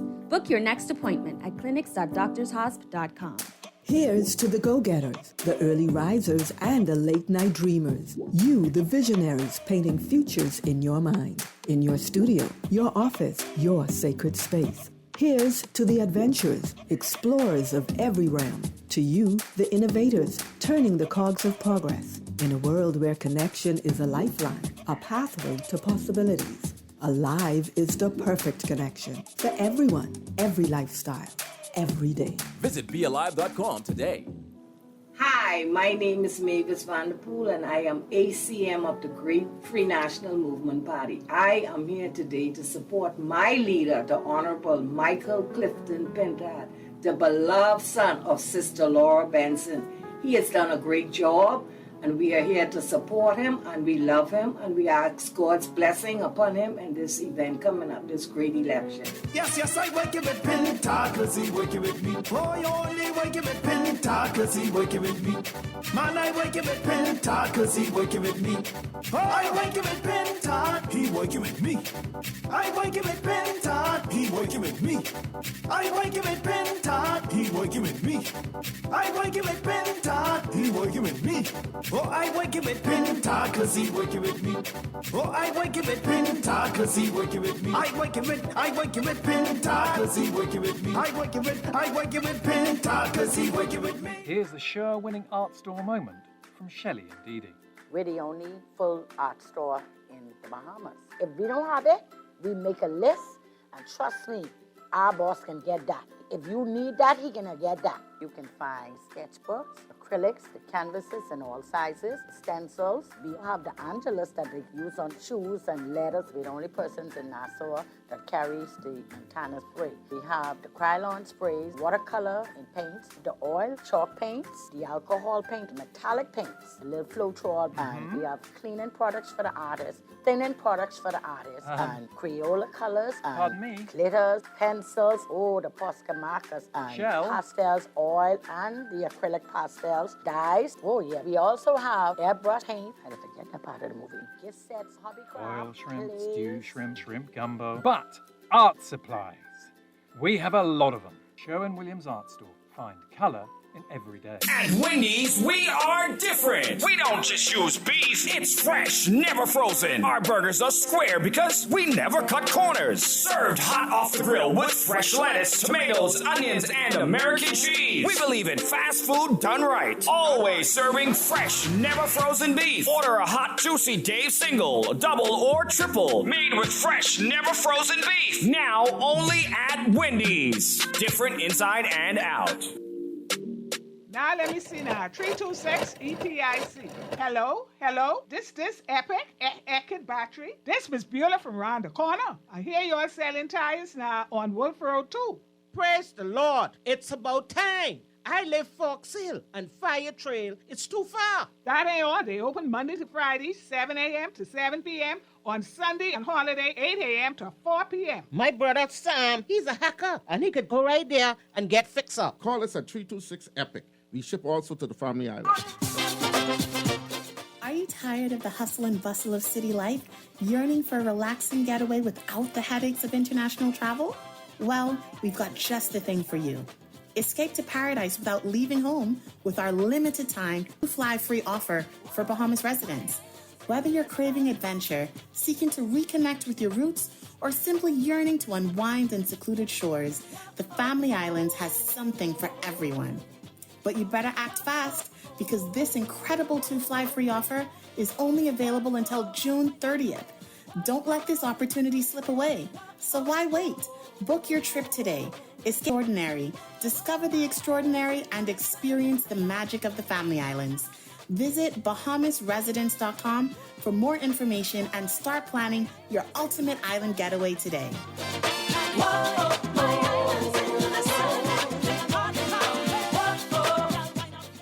RBC. Life is full of twists, turns, and defining moments that create your own unique story. However your story unfolds, we're here to help guide you through it. From every big decision to every new adventure, RBC. Visit rbc.com/Caribbean/all of you. This is Guardian Radio 96.9 FM. Fresh news, smart talk, all day.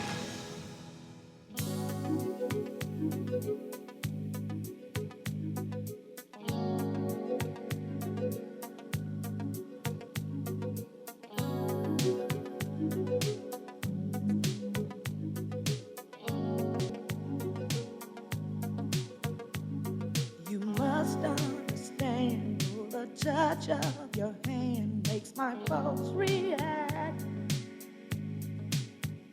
That it's only the thrill of boy meeting girl opposites attract. It's physical, only logical. You must try to ignore that it means more than that. Oh, what's love got to do with it? What's love but a second-hand emotion? What's love got to do with it? Who needs a heart when a heart can be broken? It may seem to you that I'm acting confused when you're close to me. If I tend to look dazed, I read it someplace. I've got cause to be. There's a name for it. There's a phrase that fits. But whatever. We back with Morning Blend on Guardian Radio 96.9. Dwight Strachan with you on this Friday morning. All right, so it's been a very busy morning, a lot going on, and we are going to transition from all that press conference gate, right? I don't know what else to call that. But we're going to move to the other big story all week, not the budget, but the engine, which is tomorrow, and there's been so much said about it. But we're going to get the views of two people. It was hard to do this. Two people who are actually not running for any position and who are going to talk to us. I think one is definitely in Camp Pintard, and the other is in Camp Minnis. Yes? We're very pleased to have with us, it's been a while, Gadville McDonald. Gadville McDonald, great to have you with us. Good morning. It's good to be here, Dwight. Good to hear you this morning. And our other guest is Erica Morris. Erica Morris, always a pleasure. Great to have you with us. Thank you for having me. Thank you for having me, Dwight. Okay, let's get your mic sorted out there. But anyway, so let's talk. Let's talk. The excitement is in the air, and of course, we just want to let people know that we're going to be providing live coverage tomorrow at 8 p.m. right here on the Guardian News Network. That's Guardian Radio and our sister station Star FM. So tune in for that at 8 o'clock. But let's talk about it. Gadville, we'll begin with you. How are you feeling? And tell us about who you're supporting. Well, I'm supporting Michael Pintard. Michael has been doing an excellent job currently leading our organization. We're excited about him. He is a multi-generational leader. He resonates with all demographic in the party.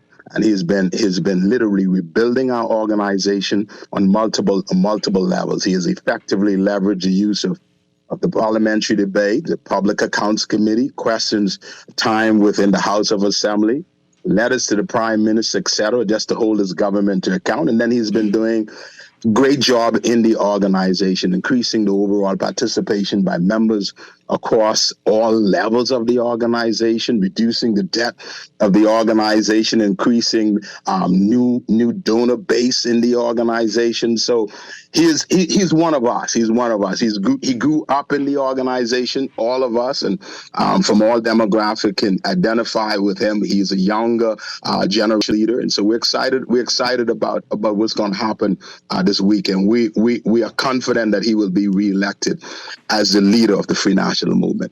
Okay. All right. Erica Morris, you have a different view. Let's tell us who you're supporting for the leadership and talk right into that mic. Actually, I'm supporting Dr. Minnis, okay? And I'm supporting him based on what he has done, what we've seen that he has done.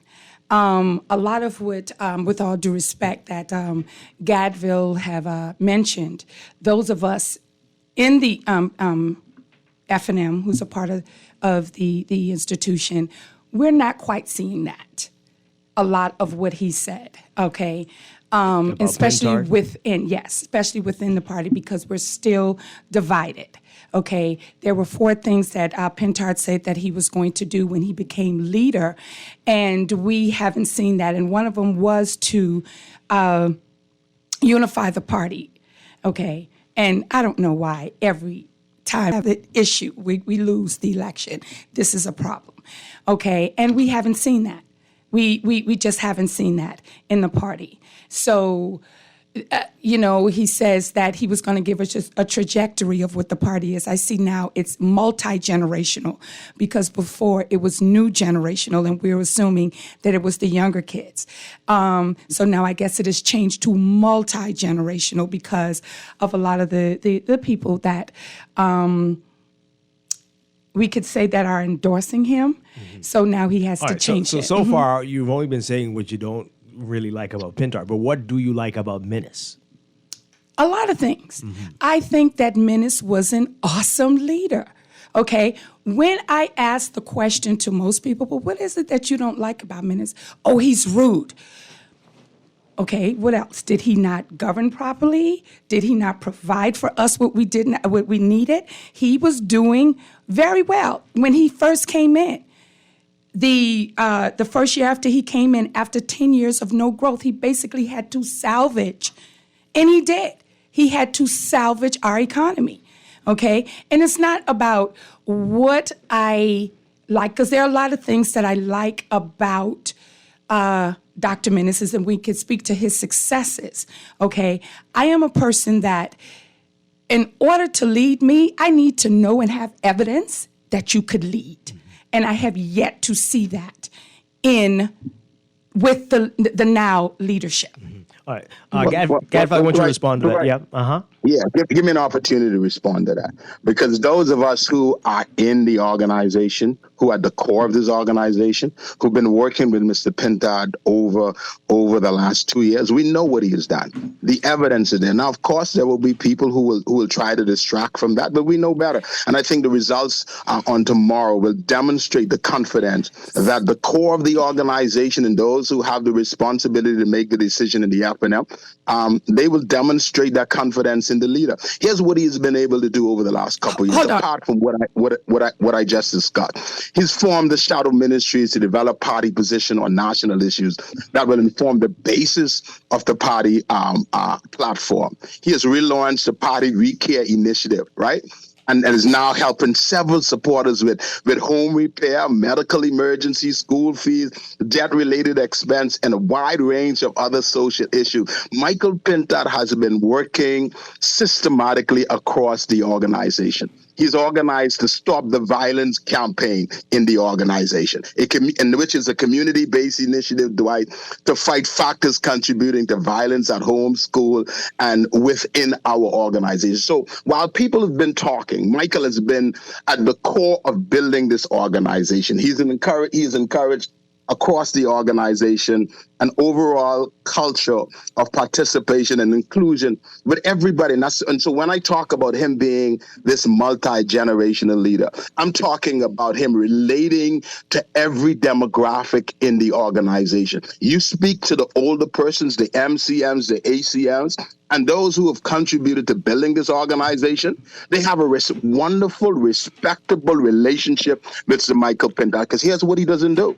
He doesn't talk at you. He has a conversation with you. And where there needs to be crucial conversation, he engages in those crucial conversations. He doesn't bark at you. He doesn't shout at you. So people are feeling a sense of worth and ownership, and they are participating. When you check the core of our organization, right, we have been about the business of building the Free National Movement, and Michael has been about the business of representing us in the opposition. Done a great job, and guess what?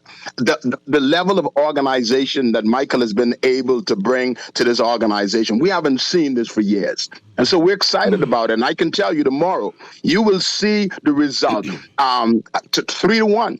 I predict 3-1. Wow. The confidence in Michael's leadership is there, and the people are going to demonstrate it tomorrow. Okay. Erica is jumping at the bit to respond. I have a question, because you just said the core.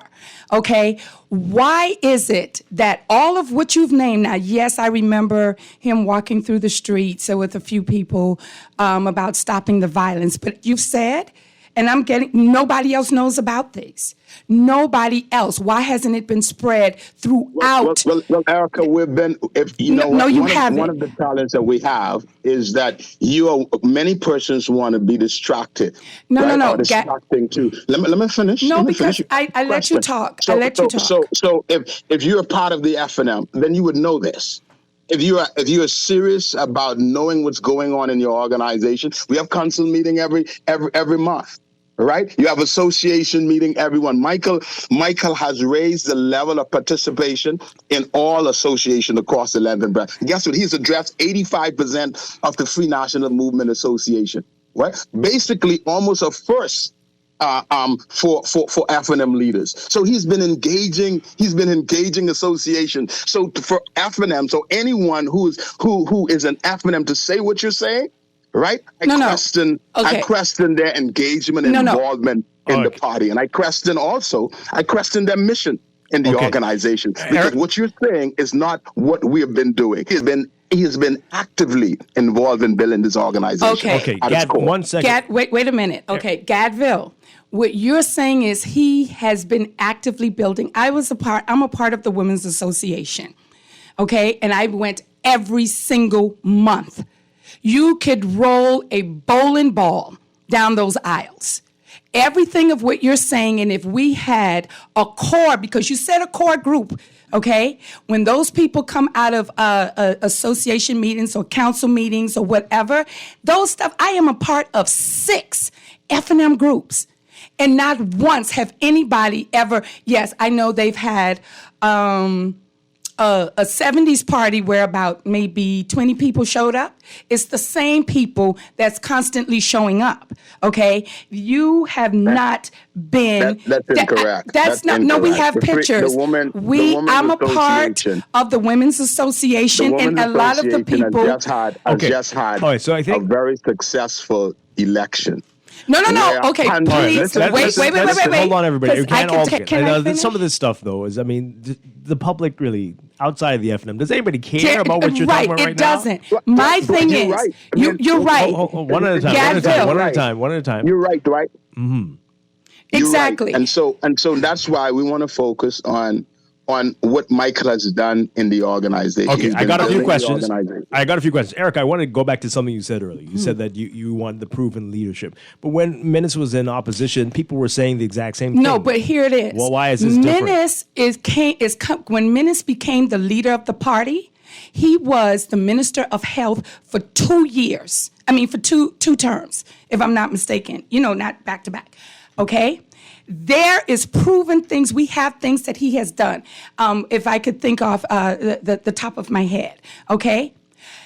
Pentard has had 2 ministries, 2. And no one can actually say, this is what listen. Okay. I mean, well, that's a bit unfair. But also, he was a cabinet minister in the Menace administration. He did. So, that's what I'm talking about. As a cabinet minister in the Menace administration, can somebody name 2 things that he has done as a ministry of youth and culture? Just 2. You know what? Give me 1.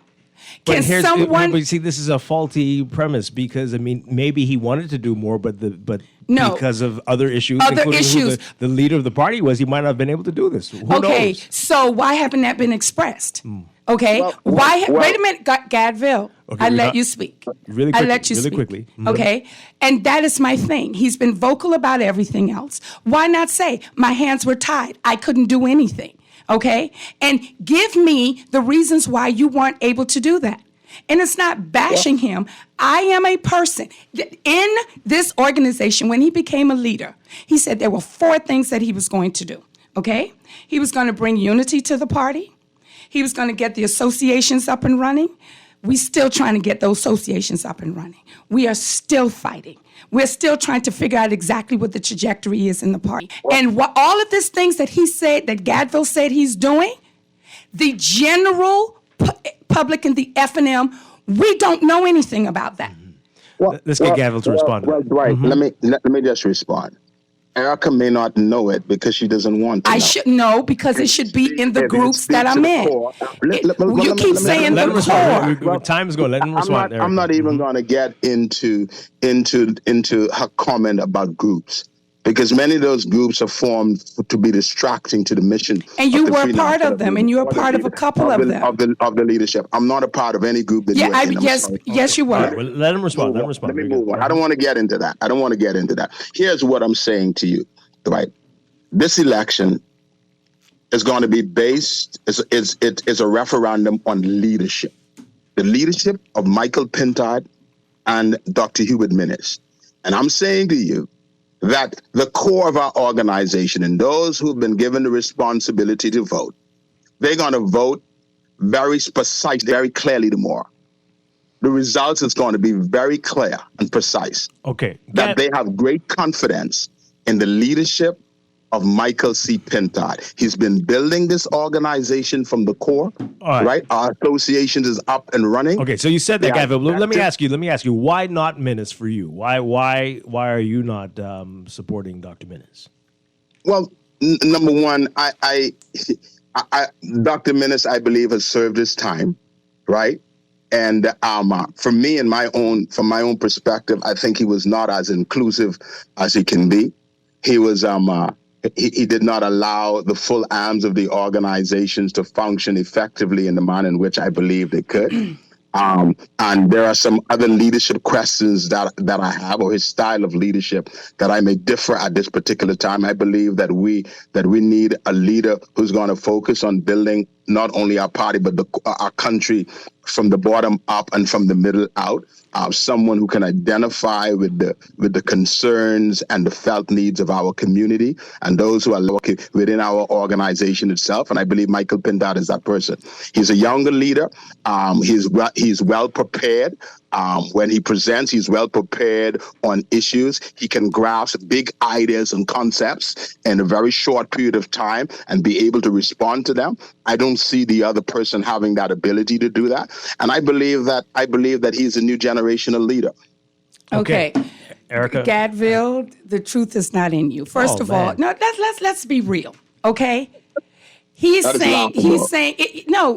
saying that you don't see those qualities in Menace. However, okay, let's talk about free preschools. He did that. That helps out the at large. That helps the poor. And see, you guys, when I hear you guys say, oh, he said he's going to help the poor in the next term. But when you give free preschool, you make colleges free, BAMSI, BTVI, and UB. You made that free. Who was that for? Light bills, the taxes on the light bills, and he repealed the taxes, the VAT, like he said he was going to do. Anything under $300, you paid no VAT. Who was that for? Okay? When you talk about the USBD, for giving young people an opportunity to have businesses, who was that for? The Over the Hill Initiative, who was that for? No other prime minister in the history of the Bahamas has done for young people what Menace has done. He had the youngest, which is Travis Robinson, the youngest member of parliament in this region. Okay, you had Travis Robinson, you had the Aubrey guy. You had the youngest,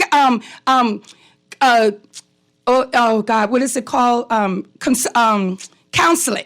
Okay, look at Jamal Moss in the Senate. So you're saying that Menace did absolutely nothing, okay? So but you're saying that he doesn't have the capability of doing that. No, you did not. Okay, let him no, you did not. Dr. Menace for what he said he couldn't do it. You said, but what we haven't seen is Pintard do any of that. All right, so really quickly, we're running out of time, but so people are listening to this and they've been seeing what's been said over the past few weeks. People saying that if this doesn't happen, I'm leaving the party. Can the F&M unite? Regardless of what happens tomorrow night, it doesn't look so to many of us on the outside. Well, but you tell us what you think is going to happen here. Dwight, our party is uniting.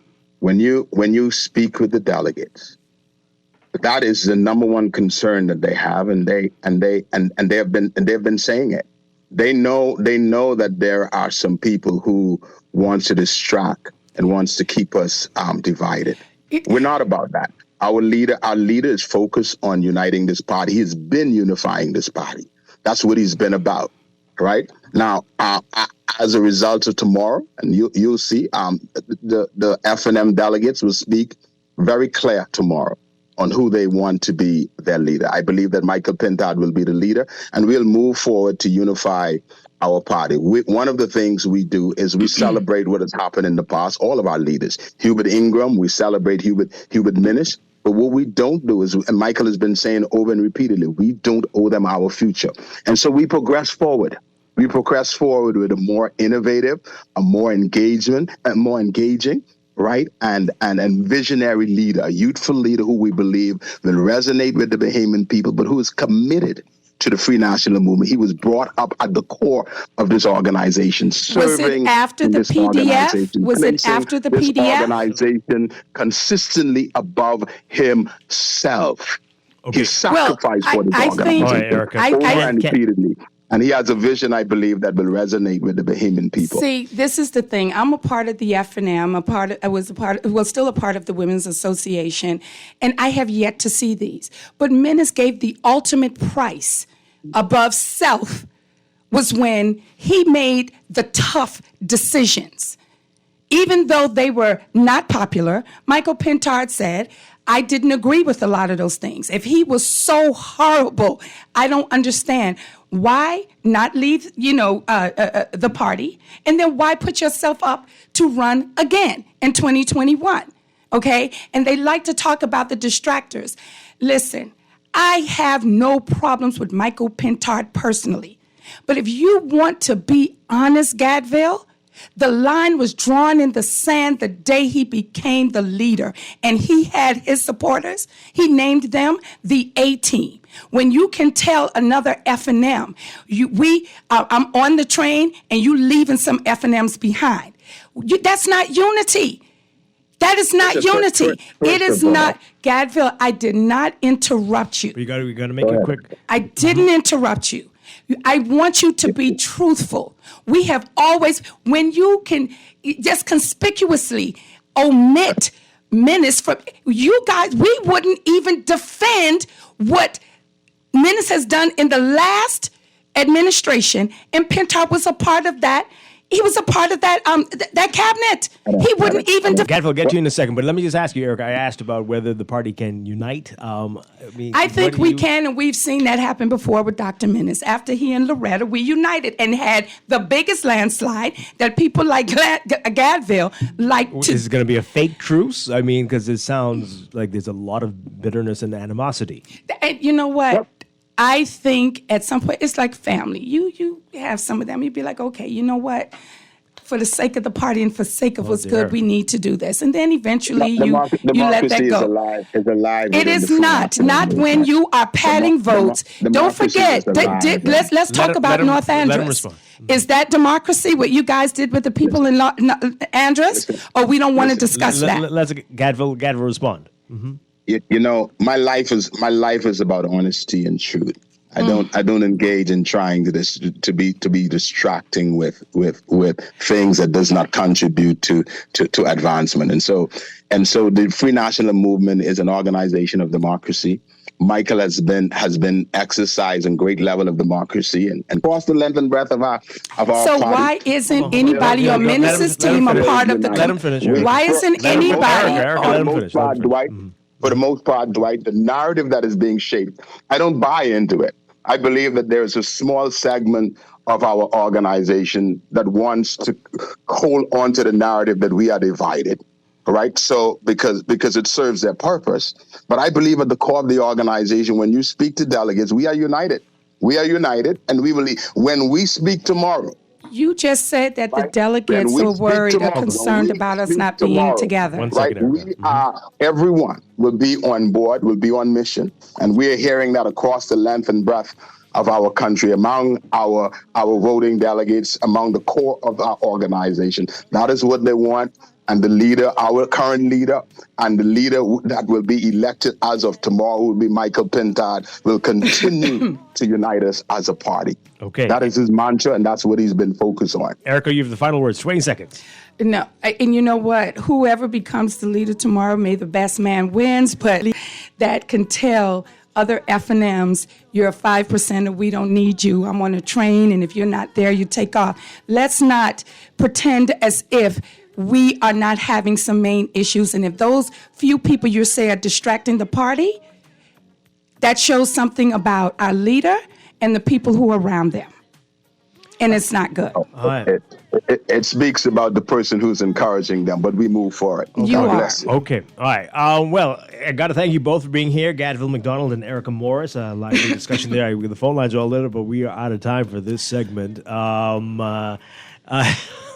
We're going to see what happens tomorrow, and we're going to be providing live coverage right here on Guardian Radio with the Guardian News Network. Our Vani Katut will lead off our coverage at 8 o'clock tomorrow night on this very exciting F&M convention. All right, thank you again, both of you. Appreciate it. We're going to take a break for news and be back with Morning Blend Business here on Guardian Radio 96.9. What's love but a second-hand emotion? What's love got to do with it? Who needs a heart when a heart can be broken? Living with a neurological condition shouldn't define you. At Cleveland Clinic in Florida, we do whatever it takes to make life better today while discovering new treatments for a brighter tomorrow. From epilepsy management to specialized spine care and brain tumor surgery, we're delivering world-class neurology care for the day-to-day for the days you live for every care in the world. Visit clevelandclinicflorida.org/Caribbean. You try to rest, roll with the best. For all your printing needs, there ain't no one better, no. For posters and banners, magazines and flyers. For window decals, greeting cards and newsletters. No job too big and there's no job too small. You name it, we can print it. Just give us a call. Let Print Masters bring your masterpiece to life. Located in the Nassau Guardian Building, telephone 302-2361. The people. Any good politician should listen to the people when making a political decision. And as the member of Parliament for St. Anne's, I've listened to constituents. I've listened to residents in New Providence. I've listened to residents in the Family Islands. The people want Michael C. Pintard as the next Prime Minister of the Commonwealth of the Bahamas. He will bring generational change in leadership. As Minister of Youth, Sports and Culture, he served in that ministry when Cabinet approved sailing as a national sport. As Minister of Agriculture and Marine Resources, he brought legislation that passed through Parliament to keep Dominicans off of our Bahama banks. Today, I'm endorsing Michael C. Pintard to be the leader of the Free National Movement after the June 1st convention, and I'm endorsing Dr. Dwayne Sands to be the chairman of the Free National Movement after the June 1st convention. Unstoppable change is coming.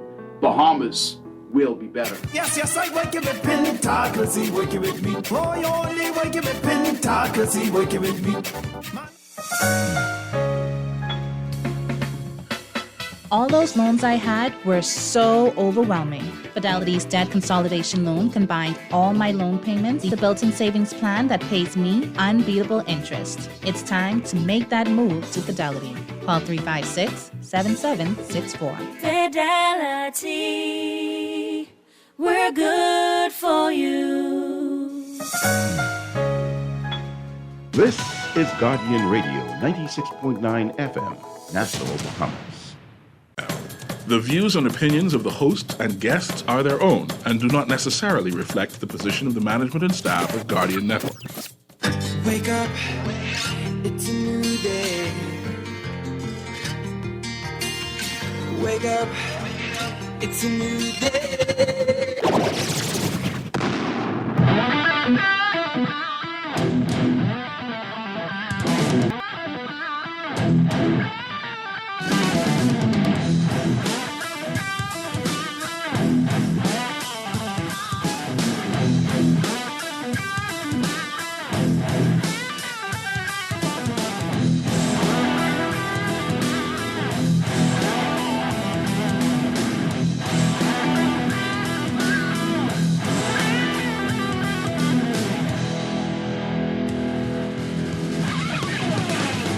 Good morning and welcome to Morning Blend Business on this Friday, May 31st, 2024. Welcome back to our Morning Blend listeners. Once again, I'm Dwight Strachan, and I promised them that they'd come back. We'd have a longer discussion with them, and they are here, the Public Workers Cooperative Credit Union, and we're going to find out more about cooperative credit unions, how they work, and how they can work for you. Very pleased to have with us General Manager Calvin Thompson.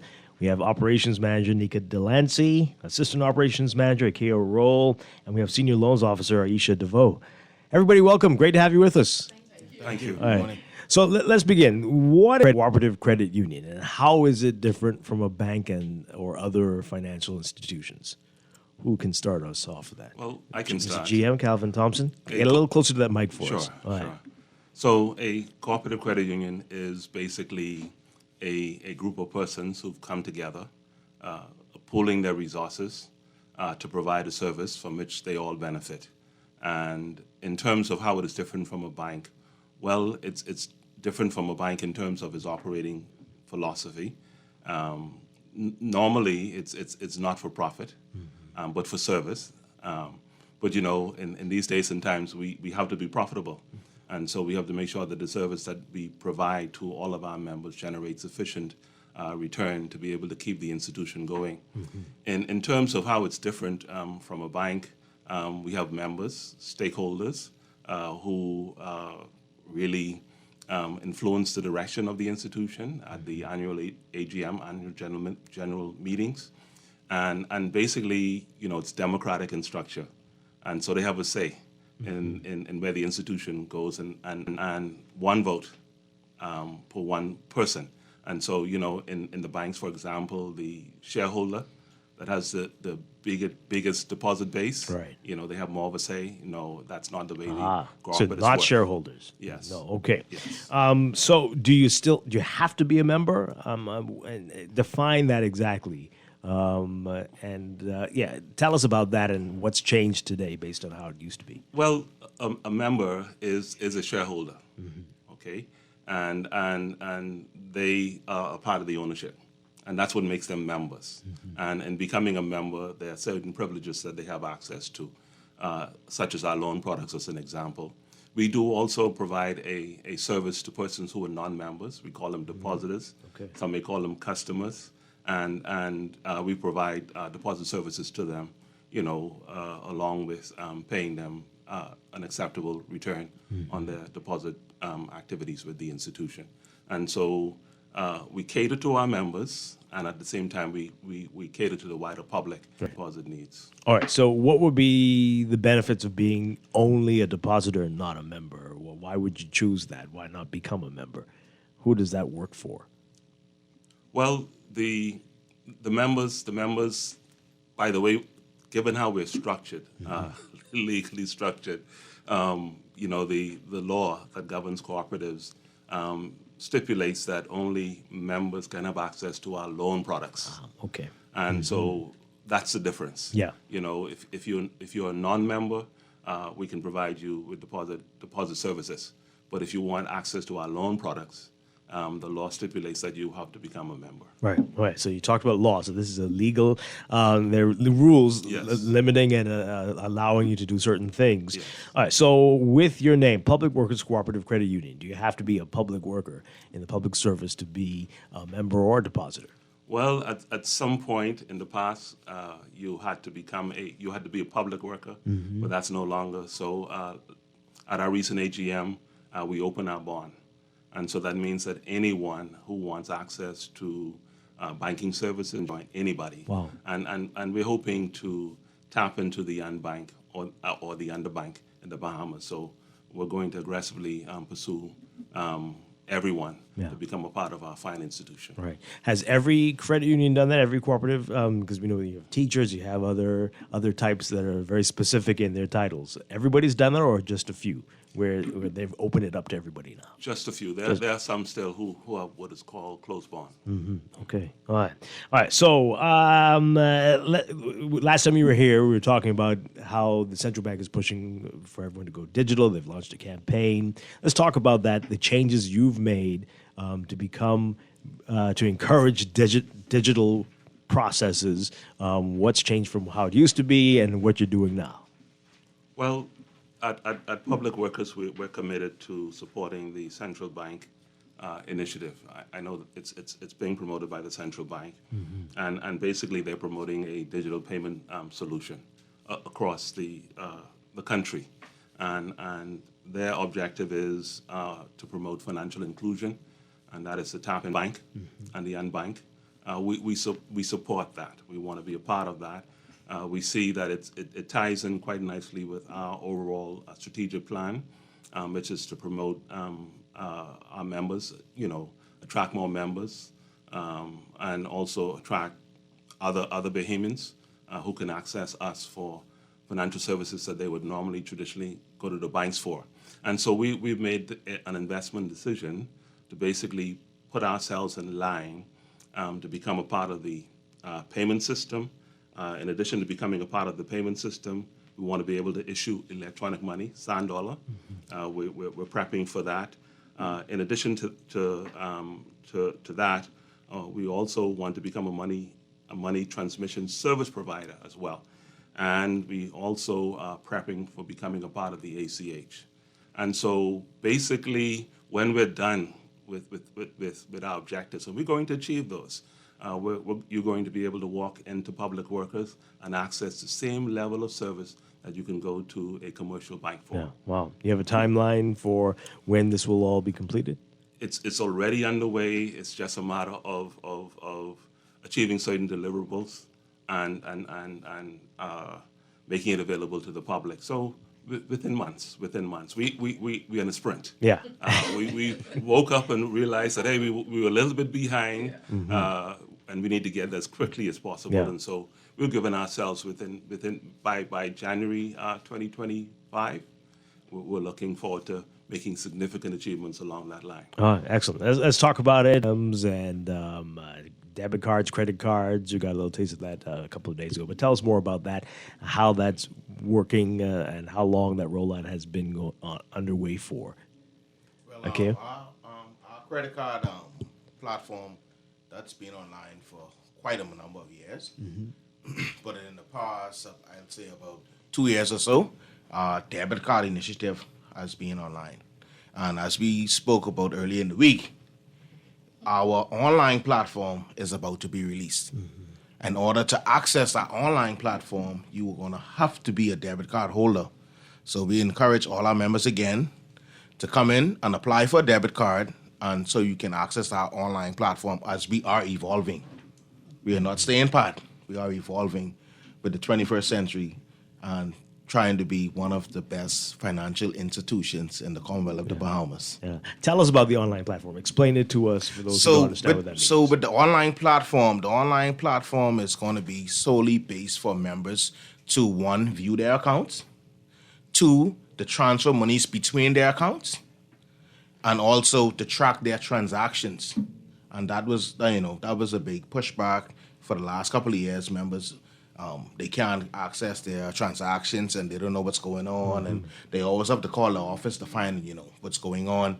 So once our online platform is fully launched, the sky is the limit, basically. Yeah, the sky is the limit. And so I also want to add to what Akio just said. We're going a little bit beyond that. Our online presence will really be even more robust than that. We're going to be able to not only allow members access to their accounts online, transfer between their accounts, but also to transfer to other institutions, other banks. And so what you can go to and do, you'll be able to do the very same thing with our online presence. Wow. All right, and again, a timeline for this? We have targets by mid-2025. Right.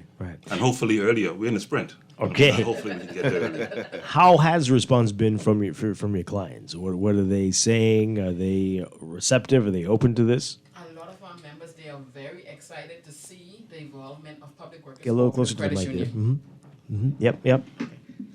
So even the older ones, they were a little fearful at first, but now that they see public workers actually evolving before their eyes, they are very excited about the changes that we are doing, and they know that the changes are improving the way we do business.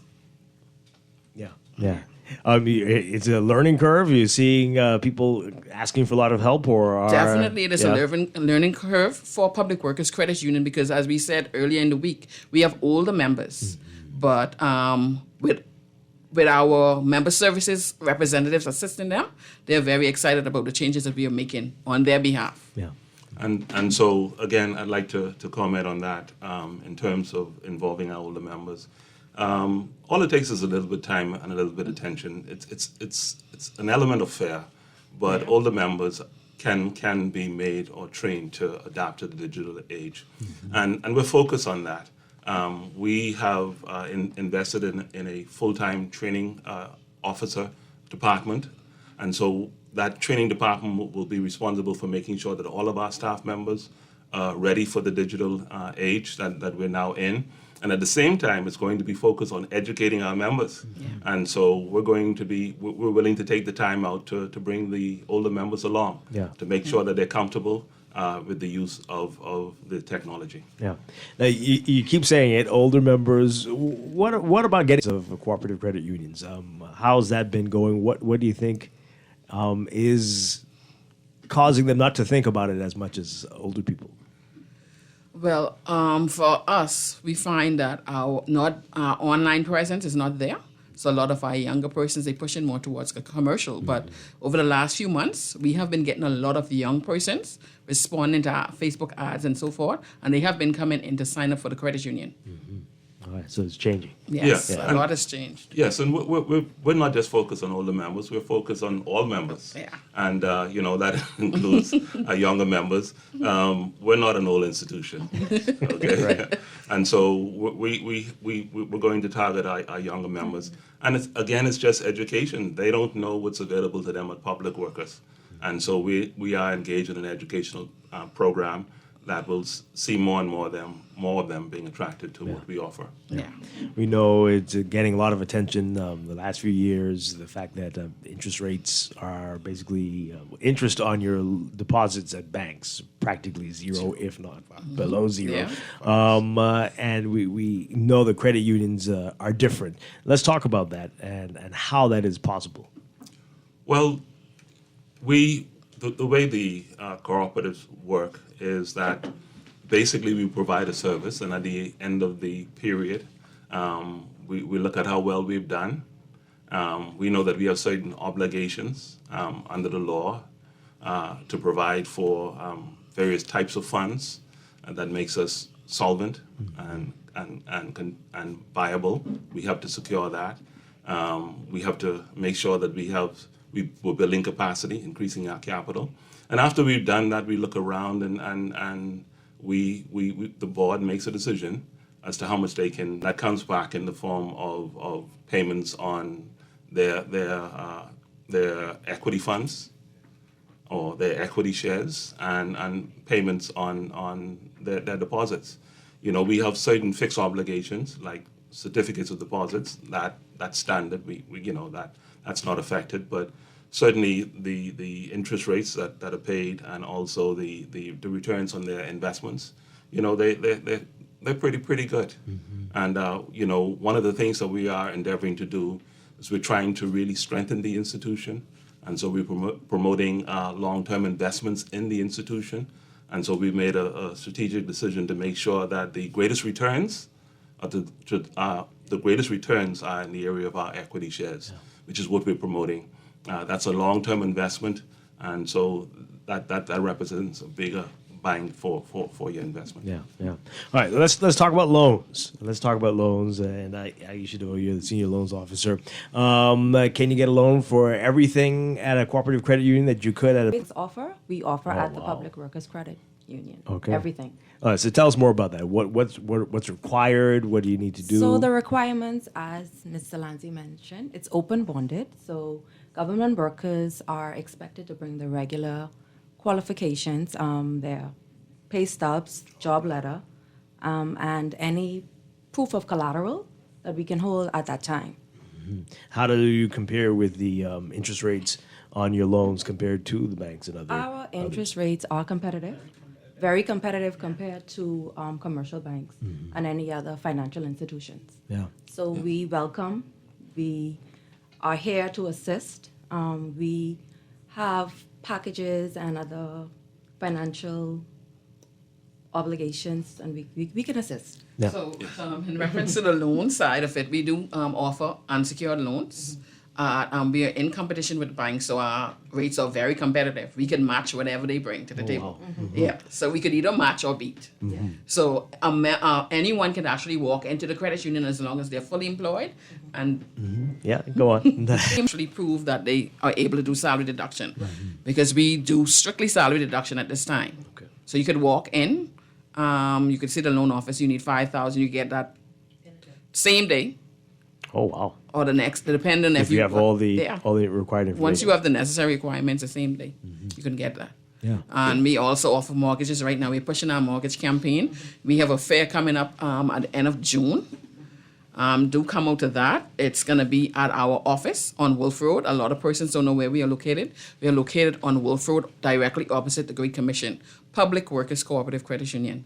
So we do have a fair coming up at the end of June. And we're going to offer car loans, vacation loans, mortgages, and so much more. Yes.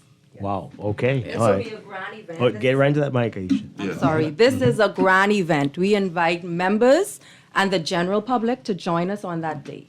You'll be pre-qualified. There'll be prizes, gifts.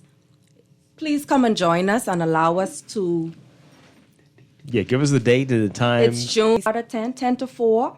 It will be a live remote. We have vendors from various companies in the Bahamas, and we just invite you. We invite you to come along and join us that day. Yeah. Okay? Well, she said mortgages, car loans, whatever it is. Yes. You can get it Home improvement loans. That day we'll have it all there. Okay. Okay. Yeah. So. And the only thing that I wanted to add, given the earlier expressed concern, and that is we have an objective. We talk about competition. We're not just trying to match the rest of the industry. We're trying to outperform them in terms of the service and also the cost of the service. And our core objective over the next several years is to bring down the cost of banking in the Bahamas. Wow. We can do it. We're going to do it. Yeah. My goodness. How many members do you have now? Do you have that number? We have approximately 4,000 members. Oh, wow. Yeah. We, as I said earlier, we also have non-members, and that runs into several hundreds. Okay. And so we're catering to the whole public, not just our members. Are you just in New Providence, or how does that work exactly? We have a membership base in Freeport, and we have an outreach program on the islands, and we're going to ramping that up even more in the days ahead. Excellent stuff. Excellent stuff. So what would you say to anybody out there on the fence about a cooperative credit union who, although they're not entirely happy with the relationship with the banks, but they still are too sure about cooperative credit unions, what would you say to that person? Well, I would ask them a question. What institution can you walk into that can provide all of your needs, service-wise, give you preferred rates, and at the same time, you're an owner, and you benefit from the ownership by, given the profitability of the institution, they can generate an acceptable rate of return for you as a shareholder. You can't walk into, I don't want to call some names, but you can't walk into a number of commercial banks and claim ownership. No. You're just a depositor. But with public workers, you get escorted out by security. That's it. That's right. You're an owner. Okay, so if you want to really create wealth for yourself for generations to come, public workers, a cooperative credit union is the place to come. Wow. Got a few questions coming in. You can text us your questions, folks, 422-4796. Or you can call 325-4316. 325-4259 or toll free 242-300-5720. This person says, tell us about your mortgage rates. What are your mortgage rates like? So mortgage rates ranges from anywhere from 4% up to 6.5. Oh, wow. Okay, so that is pretty flexible, much in line. very flexible and competitive. Yeah, in line with the others. Okay. Deposit insurance. Is there deposit insurance if you are a depositor? Yes, we are part of the Deposit Insurance Corporation. Okay, all right. That's just a general statement about the show. Okay, let's see if we can take some of these calls. Good morning, caller. You are on the air with us live. Good morning. Good morning. How you doing? Doing well. And good morning to your guest. I'm listening with piqued interest, and the reason being is I've been looking for somewhere to switch my mortgage to. And I heard you all say you give preferred rates and you can match rates. And unfortunately, I haven't been able to move from a commercial bank I'm with because none of the other places I approached was able to, at the very least, match the interest rate I'm presently getting. So I'm happy to hear that. And I think you said it starts from 4% to 6%? 6.5. That's correct. I'm sorry? Yes, ma'am. That is correct. Okay. All right. So I'll definitely be doing that. So thank you. Okay. Awesome. Welcome you. Thanks a lot. Appreciate it. Let's take another call. Good morning. You're on the air. Good morning, Glenn. Hi. I want to find out something. I hear they're saying that you must have salary deductions and all of that, right? But I want to know. I'm not working right now. Okay, I was blessed. I can't work because of my condition, but I was blessed with a check. Let's say a check for $10,000, and I want to open up something with you all. just like a saving something, like I used to save to the bank, but I want to do it with a credit union. I hear that y'all interest rate is becoming good. Yes, sir. So we will welcome you definitely with open arms. I have the check already. I have it. I went someplace else no longer than yesterday. They telling me I have to put in an appointment to open up an account. I have an account, but I don't want to put it on an account where I could go and touch it every day. I just want to put it there. Okay, and so maybe add onto it. So I don't want to put it like a fix, but I want to be able to use it as an account where I can put money onto it. But I don't really want to take nothing from it. I have something else that I can. Okay, so we would welcome you. So you don't need an appointment. You could just walk into Public Workers. We are located on Wolf Road, opposite the Great Commission. Okay. That's the... See, I have a sight impairment problem, so I have to... What you have to say is opposite the Great Commission. The person that takes me around should be able to see it. Yes, they can. So what do I need to bring in? Just the regular bring in things that you would take into a regular bank, your passport. That's correct. A voter's card. I don't... Like I said, I am no longer employed. Okay, that's fine. But I have an income that, I can... but like I said, I have this... What I'm telling you now, I have this in my hand right now. Yes, as sir. I speak to you. You can just walk into our office, our member service officer, Ms. Thurston. Thurston? Yes, sir. Okay, ma'am. No problem at all. All right, thank you. Wow. Yes, and I just want to make clear that, it's the requirement to become a member of Public Workers is not salary deduction.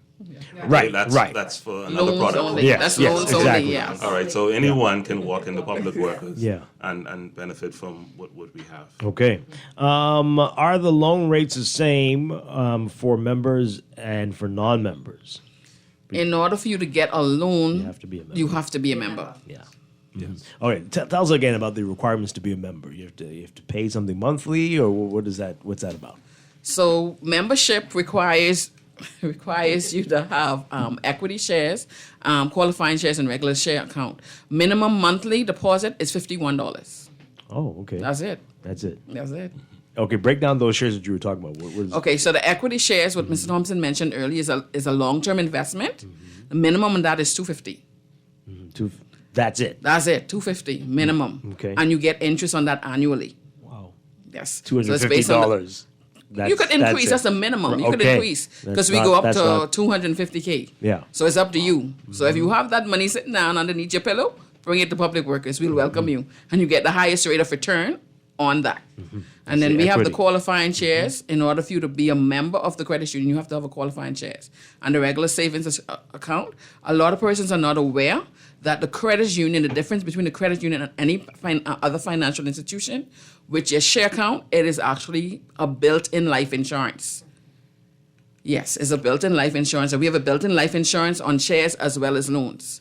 So if you're a member of the credit union up to $20K, we could double that on your demise, and whoever your beneficiary is will actually be able to... What? Yeah. Say that and part your again. loan will Say that be one more paid. time then. So if you are a member of the Public Workers Cooperative Credit Union or any other credit union, your share account and your loan account, they have built-in life insurance. So that means that if you die today or tomorrow and you are a member in good standing, your shares would be paid up to $20K doubled, and your loan will be fully paid off up to $100K. Okay. Wow. Nowhere else you're going to get that deal.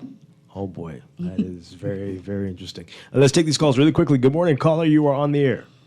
Morning. I'm on? Yes, you are. Morning to all. I just want to, I'm a pensioner, and I just want to ask this question to see whether I would qualify. It seems like the bank them ain't working with me, but I just want to know.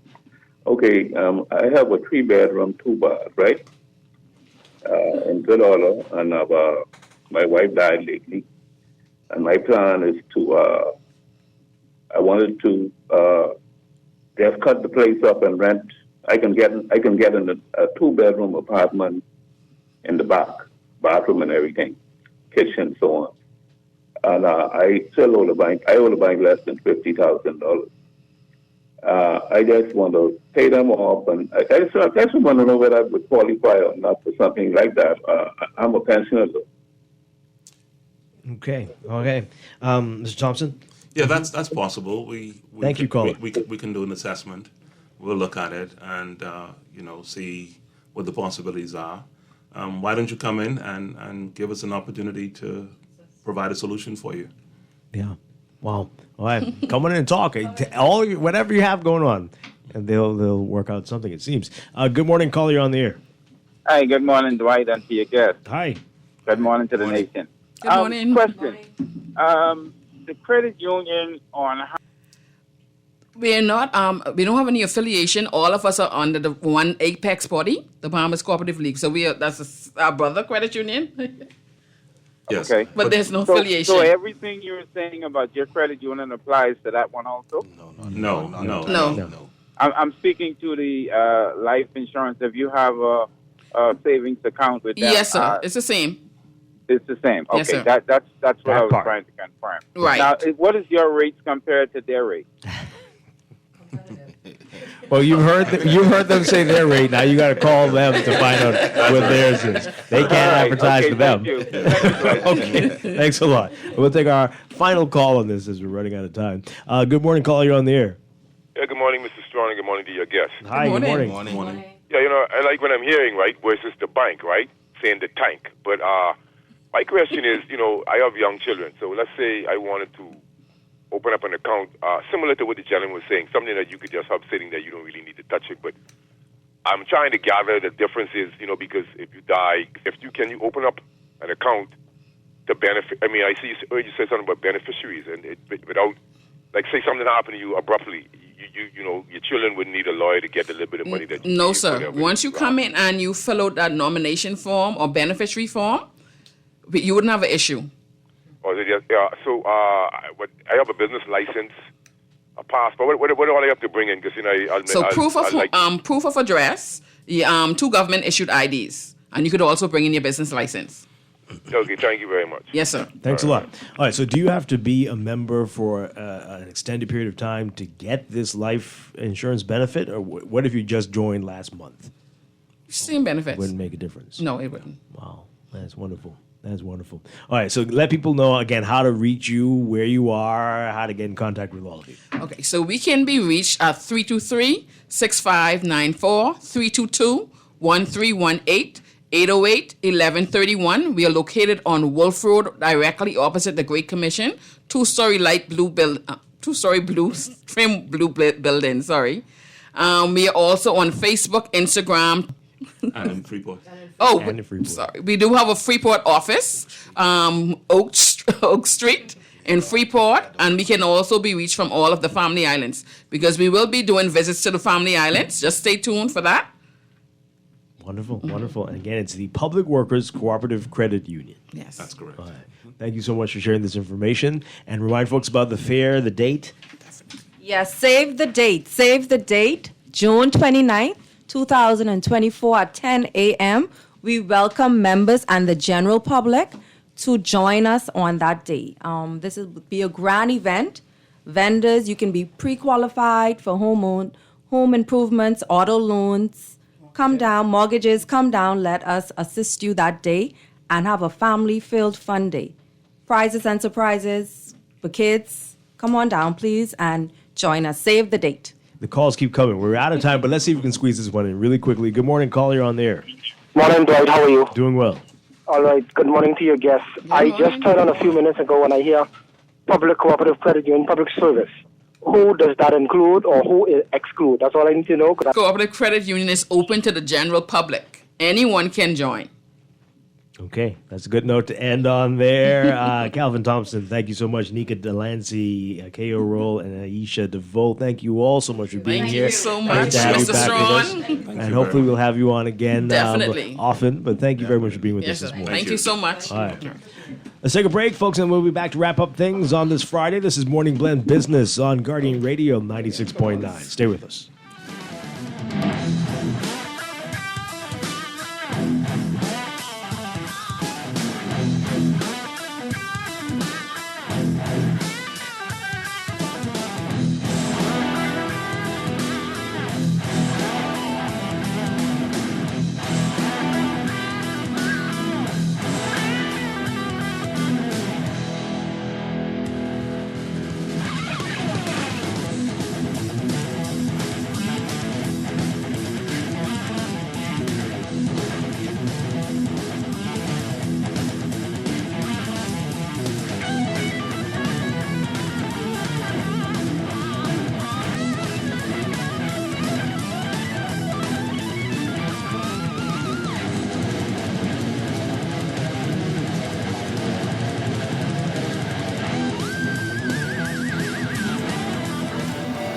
On Saturday night, join the Guardian News Network for live coverage of the FNM National Convention.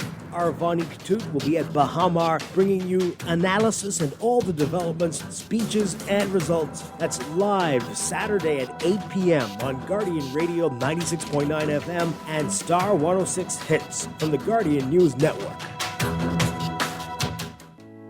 Earning zero interest on your savings at the bank? With as little as $100, you can start earning interest on your money while you're sleeping, eating, or standing in line at the bank with the CFAL Savings Express Plan. Ready to invest? Start by putting $1,000 into our mutual funds and earn interest there too. Because at CFAL, your interest is our interest. Visit CFAL.com to start now. CFAL, growing wealth for future generations of Bahamians. Simplified lending's how to ease your way. Writing your tomorrow, starting today. Simplified lending for simplified living. Tuition, vacation, or a home redo. Simplified lending's here for you. Simplified lending for simplified living. Simplified lending for simplified living. You've heard of electric cars. Now it's time you drive one. Easy Car Sales welcomes you to experience the power and prestige of the latest electric vehicles. Plug in at home for a 65% discount off your gas bill and never get stuck at the pump again. Build your dreams of a better future with a better car, the BYD EV. Visit easy242.com to book your free test drive today. Save your money at Easy Car Sales. Join us on a day of giving and hope. The Guardian Media Group and Sister Cancer Support Group are teaming up for a special $1 Day Drive. Come down to the Nassau Guardian on May 31st from 7 a.m. to 10 a.m. Your contributions will make a huge difference. Every dollar counts in the fight against cancer. And together, we can help support those in need. Be a part of something bigger. Be the change. Donate $1 and change a life. Tired of banks forcing you to use technology to bank the way they want you to? Your convenience is important. So no matter what your banking needs, Commonwealth Bank's friendly staff are always available in branch for that personal one-on-one service. But when you choose technology, our online and mobile banking app offers you state-of-the-art functionality. The choice is yours. Commonwealth Bank. Bank the way you want. Ready to save? You can put $100 into the CFAL Savings Express Plan and make sure your money keeps growing. Earn interest on your savings while you're sleeping, eating, or standing in line at the bank. Ready to invest? Start by putting $1,000 into our mutual funds and earn interest there too. Because at CFAL, your interest is our interest. Visit CFAL.com to start now. CFAL, growing wealth for future generations of Bahamians. This is Guardian Radio 96.9 FM. Fresh news, smart talk, all day.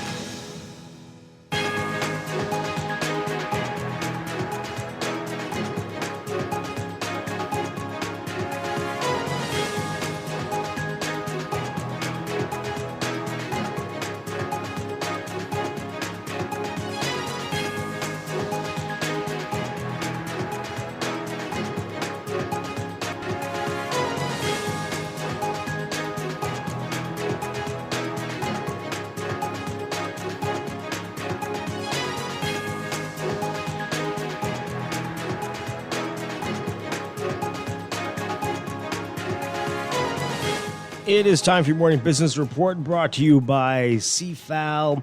Disney Cruise Line holding the official opening ceremony for its Lookout Key at Lighthouse Point project, with the property expecting its first guests on June 7th.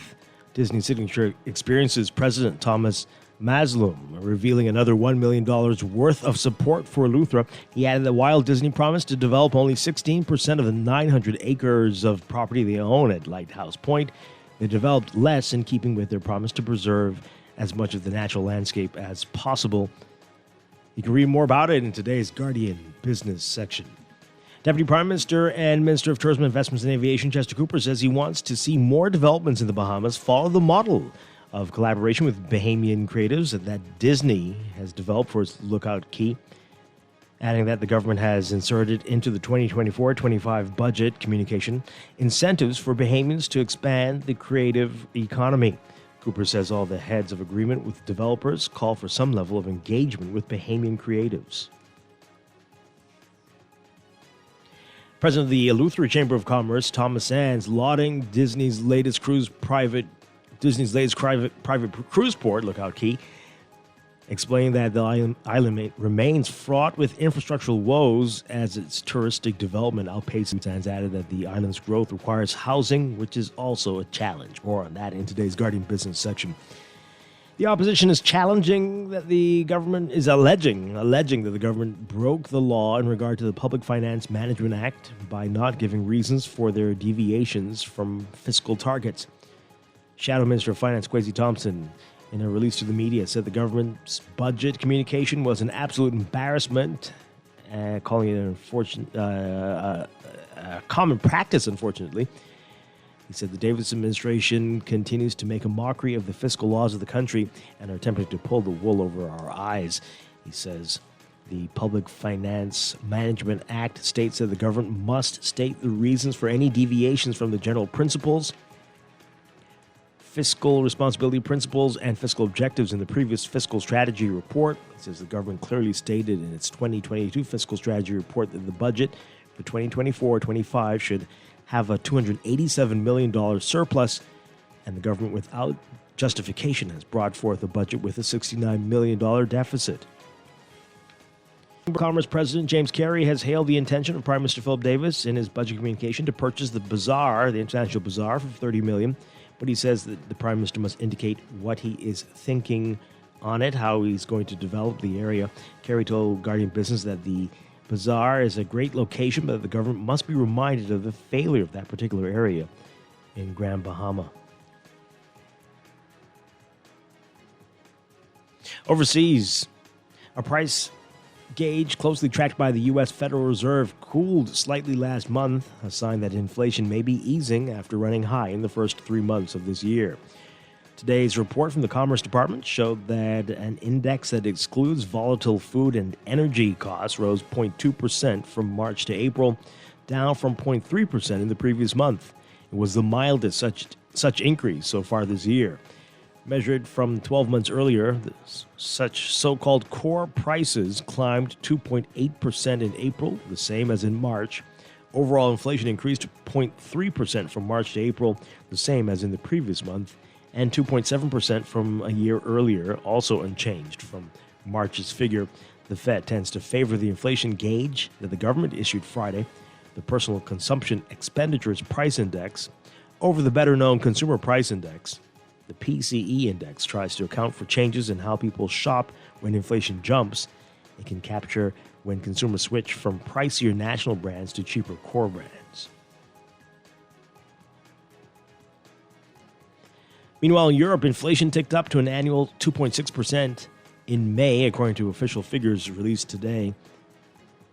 That's more than expected, as a painful spike in consumer prices takes its time to fade away.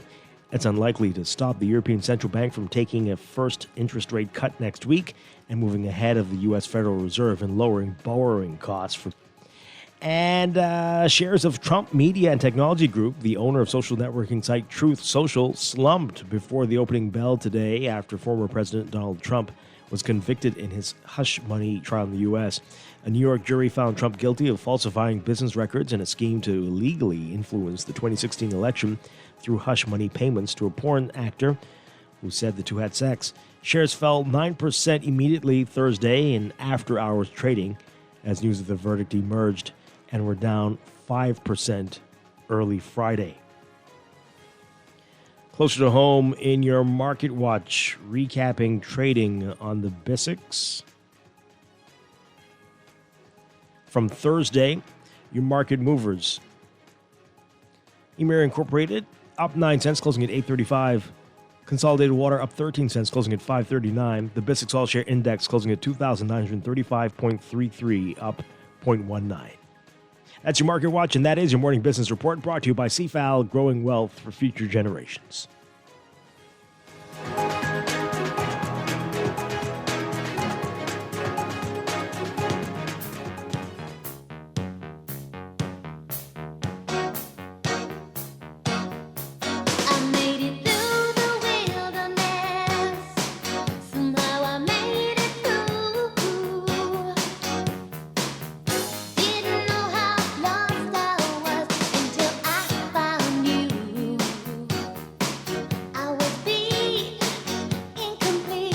We'll keep that music running there. And hey, that's Like a Virgin, the last big hit of 1984, and it's a fitting time to end. It's a fitting song to end the week of shows with, and we had no other time that would have been appropriate to play. So hey, but I want to thank everybody who came out, drove by, and supported down now. Guardian Media and Sister Cancer Support Group teamed up for that. Thank you to everybody who took part and donated to that wonderful cause. Don't forget, folks.